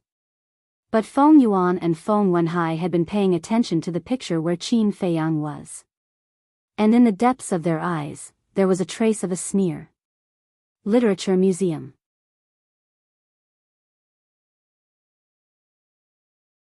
Chapter 1973. The canyon had been leveled to the ground. The shattered ground trembled violently under the pressure of the four divine powers. Cracks of the abyss spread in all directions like a spider web. How terrifying was it when the four perfect stage gods of war joined forces? However, Qin Feiyang was as calm as Mount Tai. He wasn't nervous at all. Just as the four divine powers fell, Qin Feiyang slowly raised his arm and gently patted the air. Whoosh! A golden divine light appeared and attacked the divine powers of the four. With a loud bang, the divine powers of the four couldn't resist at all. The divine powers turned in the air and engulfed the four of them. Ah! Painful screams resounded through the sky. When the four of them escaped from the divine powers, their bodies were already covered in blood. How is this possible? He can still repel our attacks when we join forces? The four of them looked at Qin Feiyang in shock. Their arrogance from before had completely disappeared. After being so arrogant for so long, I thought you were very powerful. It turns out that this is all you've got. Qin Feiyang said disappointedly. The four of them were furious. Divine powers surged and the aura of divine arts appeared. Even if you have an incredible divine art, it's useless against me. Qin Feiyang's eyes were filled with murderous intent. He jumped into the air and charged at the four of them. You've got guts. Let me fight you. The one-eyed dragon took a step forward and waved his large fan-like hand, slapping towards Qin Feiyang. We shouldn't continue fighting. Because this kind of battle is disadvantageous to Qin Dage. Fire Lotus said to herself with a worried face. I agree. Fire Lotus nodded. The four of them were stronger than Qin Feiyang. If they really fought, it was inevitable that they would be injured. Once they were injured, they would definitely bleed. This way, the purple-gold dragon blood would be exposed. They also knew that Qin Feiyang didn't want to expose the six-word divine art too early. However, Qin Feiyang didn't seem to have any other means other than the six-word divine art to be unharmed against the four of them. Therefore, it was reasonable to avoid the battle. Boom! The one-eyed dragon's strength was terrifying. Even with Qin Feiyang's physical body, he felt a fatal threat. But he did not retreat. Because Fire Lotus and Qin Rushuang's worries were also his worries, this battle had to be ended quickly. The one-eyed man's fist was about to land on his face. Suddenly, Qin Feiyang disappeared without a trace. Concealment technique. Immediately after, the one-eyed man screamed as a bloody hole appeared on his lower abdomen. Blood was gushing out like a fountain. What happened? Cripple and the other two scanned the void in bewilderment. In the next instant, the malicious ghost let out a miserable howl as a bloody hole appeared in its lower abdomen. What the hell is going on? Could it be a spatial divine object? Jiang Haotian, this is against the rules. Cripple shouted in anger. No. It can't be a spatial divine item. Because if it's a spatial divine object, it's impossible for him to be so fast. I think he must have mastered some kind of divine art that can make him invisible. The little girl said in a low voice. As soon as she finished speaking, she felt an unprecedented sense of danger behind her. Without thinking, she turned her head and waved her small fist as she punched the void. The divine aura of a perfect stage war god spread in all directions. Under the pressure of the divine aura, the concealment technique immediately dissipated. Qin Feiyang appeared in the void. It's indeed a divine art that can make him invisible. The one-eyed man and the malicious ghost's pupils contracted. But then, their eyes were filled with greed. A divine art that can make him invisible was simply the best way to assassinate. Cripple, little girl, you must kill him and get that divine art. The one-eyed man shouted as he took out 2 spirit sea pills. He swallowed one and threw the other to the malicious ghost. Of course. Cripple grinned and said. With a teleport, he landed in front of Qin Feiyang and swept the crutch in his hand. Qin Feiyang did not dare to take it head-on. Because the crutch was a divine art. But because it had not recovered, he could not determine the grade of the crutch. If it was a high-grade divine art or a perfect divine art, he would definitely be injured if he took it head-on. These people are going to be serious. Fire Lotus was worried. If Qin Feiyang attacked without holding back, 4 perfect stage war gods would be as easy as slaughtering chickens and lambs. But now, Qin Feiyang had too many concerns.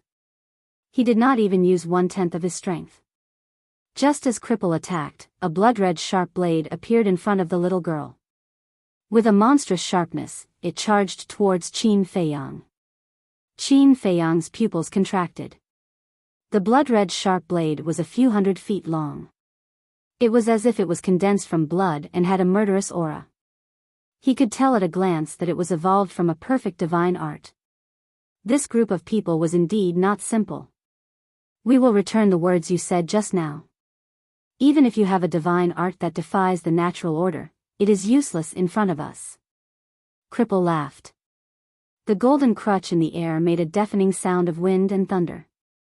Qin Feiyang retreated while glancing at the two. Suddenly, murderous intent flashed in his eyes. Using the walk formula and teleporting, he disappeared from the sight of Cripple and Fire Lotus. This, not only Cripple and Fire Lotus, but even Cyclops and Fire Lotus were stunned. How did he disappear again? Wait! Cyclops suddenly opened his eyes wide in anger. He looked behind Cripple and shouted, "Cripple, be careful." Cripple was stunned. But before he could react, a finger poked the back of his head. Immediately after, an aura of death emerged from the depths of Cripple's heart. The price to pay for angering me is not small. Following the cold voice, Cripple could only feel a terrifying murderous aura bursting out from it. Then, His head suddenly exploded in the air like a watermelon. Flesh and blood flew everywhere. This scene left the one-eyed man and the malicious spirit dumbfounded. The girl also froze in the air, her little face full of disbelief. In an instant, he actually killed Cripple? Amazing! Fire Lotus looked at Qin Feiyang with eyes full of admiration. However, Qin Feiyang did not show off or feel proud. After killing Cripple, he grabbed the crutch and took another step forward, avoiding the blood-red blade.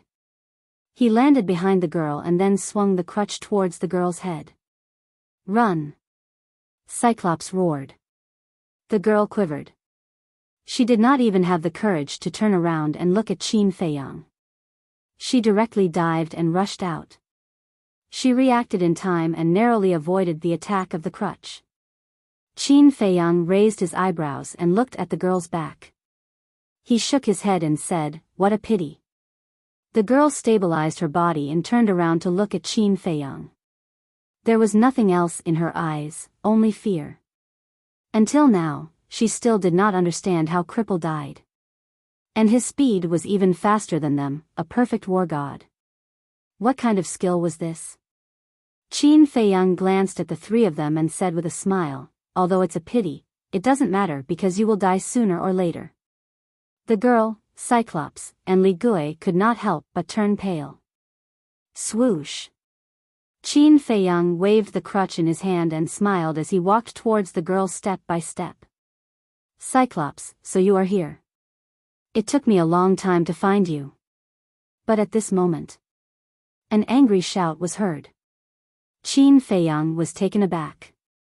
He turned around and saw a white-clothed young man with a murderous aura breaking through the air. He was holding a golden longbow in his hand.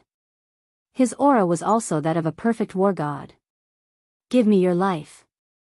the white-robed young man roared. He grabbed the bow with his left hand and pulled the bowstring with his right hand. Divine power gushed out and formed a golden arrow. Whoosh! As the white-robed young man loosened his grip, the golden arrow shattered the void and flew towards the girl at a terrifying speed. Damn it! Seeing this, the girl's expression changed drastically. She quickly dove down and flew towards Cyclops and Li Gui. Fire Lotus and the other two were also surprised. She ran away as soon as she saw this person. Where did this person come from? However, Qin Feiyang frowned. Although the white-robed young man wanted to kill the girl, the arrow was also aimed at him because the white-robed young man was behind him and the girl was in front of him. The arrow arrived in the blink of an eye. It was extremely sharp. Qin Feiyang glanced at the arrow and took a step forward. The arrow immediately passed through his original position. If he did not dodge, this arrow would have shattered his bones. At this moment, the girl had already arrived in front of Cyclops and Li Gui. She grabbed them with each hand and flew away. "Don't run if you have the guts," the white-robed young man said angrily. "Don't be arrogant. We are not afraid of you. It's just that it's not time to fight with you yet." After the girl finished speaking, she disappeared without looking back. Damn it! They escaped again. The white-robed young man stopped in the void and looked in the direction where the three of them disappeared. His eyes were filled with anger. Seeing that the three of them were about to die in your hands, this person suddenly appeared. What a coincidence! Fire Lotus and Hui Yi flew to Qin Feiyang's side and looked at the white-robed young man with a voice transmission. As for Qin Rushwang, she flew towards Cripple's corpse. Yes! What a coincidence! Qin Feiyang muttered and looked at the white-robed young man with flickering eyes. Below, Qin Rushwang searched Cripple's body for a while. Suddenly, her eyes lit up and she took out an interspatial ring from Cripple's chest. There's an interspatial ring. This person must have a lot of soul stones. Qin Rushwang muttered and dripped blood on it to claim ownership. She then checked the contents of the interspatial ring. In the sky, the white-robed young man finally retracted his gaze and put away the golden longbow. He looked at Qin Feiyang and the others. Eh. Aren't you Jiang Haotian? At this moment, there was a hint of surprise in his eyes. That's me. Qin Feiyang smiled and asked, may I know who you are?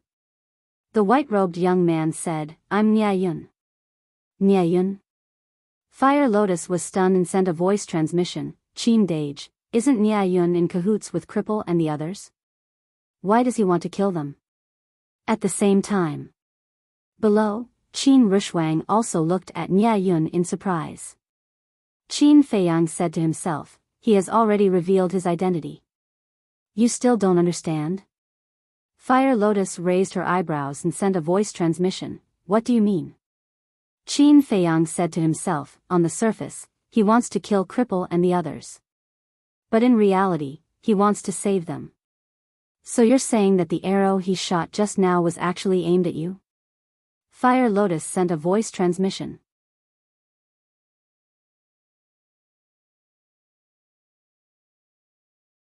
Chapter 1974.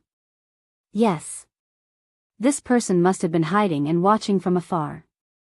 Seeing that the cripple was killed and the sea of chi of one-eyed dragon and baleful ghost were destroyed, he pretended to be their enemy. So his appearance was not a coincidence at all. Qin Feiyang snickered. He's courting death. A murderous intent flashed in Fire Lotus's eyes. No rush. After seeing what I can do, he probably won't act rashly again. Let's wait and see what he's going to do next. Qin Feiyang said telepathically. Okay. Fire Lotus responded secretly. But Hui Yi did not know about this. Qin Rushwang also took the interspatial ring and flew to Qin Feiyang's side. She looked at Qin Feiyang with a smile and said, this cripple has a lot of soul stones. Is that so? Qin Feiyang asked. Yes. I took a rough look. There should be at least 50,000. Qin Rushwang smiled. 50,000. Qin Feiyang and Fire Lotus looked at each other and were overjoyed. What a great harvest. While talking, they were also paying attention to Niayun's expression. In fact, these words were deliberately said for Niayun to hear. They wanted to see how Niayun would react after hearing these words. But in the end, they were disappointed. From beginning to end, all Niayun showed was surprise at these soul stones. There was nothing else. Qin Rushwang said telepathically, it seems that this person is very shrewd. Definitely. Otherwise, he wouldn't have hidden in the dark and let the cripple and the other three come out to kill us. Qin Feiyang snickered. Then these soul stones, Qin Rushwang looked at Qin Feiyang, clutching the interspatial ring tightly in her hand.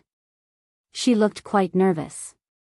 Qin Feiyang thought and said telepathically, give them to great-grandmother and the white-eyed wolf first. Qin Rushwang frowned. I know what you're thinking.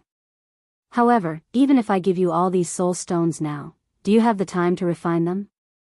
So it's better to give it to great-grandmother and the others. Even though the examination only lasts for 2 days, 2 days outside is equivalent to 2 years in the ancient castle. They might have already made a breakthrough before the end of the assessment. What's more, there's still Niayun and One-Eyed Dragon. I think they must have a lot of soul stones on them. Qin Feiyang said with a smile. All right. Qin Rushwang responded and handed the interspatial ring to Qin Feiyang. Hui Yi hurriedly said, Brother Jiang, is there no share for me? You're really thick-skinned. You want soul stones without doing anything? Scram as far as you can. Qin Rushwang laughed angrily. Hearing this, Hui Yi's expression was rather awkward. Qin Feiyang smiled. He raised his head to look at Niayun and asked, you said earlier that your name is Niayun? Yes. Niayun nodded. I seem to have heard that the city lord of Star River City also has a son called Niayun. You're not him, are you? Qin Feiyang said in surprise. Yes. Niayun nodded. Fire Lotus said disdainfully, he's a standard playboy. Brother, we'd better keep our distance from him. Playboy? Nia Yun was stunned. Qin Feiyang scolded, Fire Lotus, don't be rude. Oh. Fire Lotus nodded, feeling wronged. Qin Feiyang looked at Nia Yun and said apologetically, Brother Nia, my little sister has been a little naughty since she was young. Please forgive her. Brother Jiang, you're too serious. Actually, it's not your sister's fault. Because people like me can't get rid of the reputation of being a playboy. Nia Yun said helplessly. You can't say that. Some rich people can still do it. For example, Brother Nia. Qin Feiyang smiled. Me? Nia Yun was stunned and asked suspiciously, what do you mean? If Brother Nia is really a playboy, then I don't think you'll participate in the Nine Heavens Palaces test. And now, in front of small characters like us, you won't be so humble. Qin Feiyang said. Nia Yun was lost in thought for a while and suddenly laughed. Since I was born, this is the first time I've heard someone praise me like this. But Brother Zhang's last sentence, this Nia doesn't dare to agree. Last sentence? Qin Feiyang was stunned. Nia Yun smiled, Brother Jiang just said that you're all small characters. But do small characters dare to offend Feng Zijuan? Qin Feiyang shook his head with a bitter smile and sighed, we're like newborn calves who aren't afraid of tigers. Now, we're regretting it. This one doesn't see any trace of regret on your faces. Moreover, this one has seen Brother Zhang's courage with my own eyes. Nia Yun said. You've seen it with your own eyes? Qin Feiyang and the other three looked at each other and looked at Nia Yun suspiciously. A few days ago, when Brother Jiang bid for the 9th grade elixir fire at the Treasure Pavilion's auction house, this one was also there. When Brother Jiang bid, the whole place was dead silent. In the end, Brother Jiang got the elixir fire at a super low price of 1,500,000. This kind of thing is unheard of before. Nia Yun smiled. It's just pure luck. Qin Feiyang shook his head, blushing with shame. Nia Yun shook his head noncommittally.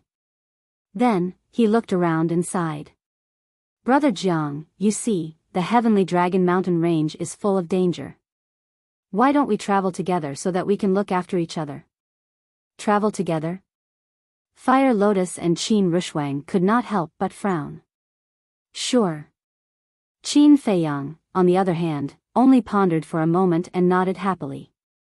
Fire Lotus said unhappily, Brother, how can you agree to a stranger's request so casually? Nia Yun was also a little surprised. He had thought that this person would refuse, but he did not expect him to agree so easily. Qin Feiyang smiled and looked at Fire Lotus, saying, Girl, you've seen how dangerous this Sky Dragon Mountain Range is now. To be honest, I really don't have the strength to protect you all alone. Fire Lotus said unhappily, but you can't just drag a random person along. How can this be called casual? Look at Brother Nia, does he look like a sinister villain? No. On the contrary, Brother Nia is friendly and powerful. It's our honor that he took the initiative to travel with us. Of course, this is also fate. Brother Nia, don't you think so? Qin Feiyang chuckled. Yes, yes, yes. Nia Yun nodded repeatedly, feeling a little embarrassed by Qin Feiyang's praise. Qin Feiyang smiled and said, Since we're traveling together, I hope Brother Nia will take care of us in the next 2 days. Nia Yun hurriedly waved his hand and said, You can't say that, we're taking care of each other. Yes, yes, yes. Taking care of each other. Qin Feiyang laughed and said, Then let's continue on our way. While traveling, not only do we have to pay attention to our surroundings, but we also have to be careful of the underground. Because there are terrifying beasts lurking everywhere in the underground of the Sky Dragon Mountain Range. Nia Yun reminded. Qin Feiyang nodded, turned his head and glanced at Fire Lotus, and said, Girl, did you see that? Brother Nia reminded us the moment he came, and you still doubt his character? Fire Lotus pursed her lips. And after being repeatedly flattered by Qin Feiyang, Nia Yun couldn't help blushing. But in his heart, he was laughing. To gain trust so quickly, it seemed that this person wasn't much, just that his methods were a little tyrannical. Qin Dage, what are you doing? Keeping him by your side is simply a ticking time bomb. Fire Lotus transmitted her voice. Is there no danger if we chase him away? I'm afraid the danger is greater. After all, it's easy to dodge an open spear, but difficult to guard against a hidden arrow. Besides, right now, we really need a helper. You and Qin Rushwang are basically idlers in this assessment. Because your cultivation is too weak, even if you expose your undead energy, it won't have any fundamental effect. And Hui Yi clearly doesn't want to take action. As for me, I don't want to expose too much of my strength. Therefore, Nia Yun's arrival is actually a good thing for us. After all, he has the cultivation of a perfect war god. As long as he doesn't encounter monarch-level beasts, he can deal with them all by himself. Qin Feiyang secretly said. Fire Lotus suddenly said, so you want to beat him at his own game? That's right. This person is following us because he wants to plot against us behind our backs. Then why don't we take advantage of this and make him our helper? Qin Feiyang secretly laughed. Even so, I still think it's inappropriate. After all, his strength is too strong. You and that mysterious Hui Yi don't need to worry about it, but Sister Rushwang and I, if he suddenly attacks us, we won't be able to defend ourselves. Fire Lotus transmitted her voice. It's okay. I will keep an eye on him. If he really dares to attack you, I guarantee that he will become a corpse before he can do anything. Qin Feiyang secretly said. Hearing this, Fire Lotus's anxious heart finally calmed down. Nia Yun suddenly asked, Brother Jiang, why did Cripple and the others want to kill you? Maybe because we are weak and easy to bully. What about you? Why did you chase after them? Qin Feiyang said. These guys are very despicable. The last time they entered Star River City, they cheated me of a large amount of divine gems, so I have always wanted to kill them. But these guys are very cunning, I let them escape every time. Just now, it was a good opportunity, but unfortunately, I let them escape again. Nia Yun shook his head and sighed. Qin Feiyang smiled, Brother Nia, don't be anxious. They can escape, but they can't escape. Sooner or later, you will meet them. Yes. Nia Yun nodded. Wait. Fire Lotus suddenly braked, stopping in her tracks. There was a trace of surprise in her eyes. What's wrong? Qin Feiyang and the others looked at her suspiciously. Nothing. Fire Lotus shook her head and continued walking. Qin Feiyang and the others were baffled. Fire Lotus pondered for a moment, then asked through voice transmission, Qin Dage, is there one more person who hasn't shown up? Who? Qin Feiyang was suspicious. Didn't Gao Xiaolong remind us to be especially careful of Nia Yun, Hong Ping, Zhu Gu, Qi Hong, Zhang Yunfei, and Chao Zhiyan last night? Now that Nia Yun and the others have met, what about Zhang Yunfei? Fire Lotus thought to herself. So it was him. Don't worry, he will show up sooner or later. He might even be hiding somewhere, watching us right now. Qin Feiyang said through voice transmission. Fire Lotus inadvertently scanned the surrounding forest, a trace of worry in her eyes. You're tuning into the Biyao's Wuxia Chronicles YouTube channel. Don't forget to subscribe and join us on this journey to catch the most captivating stories.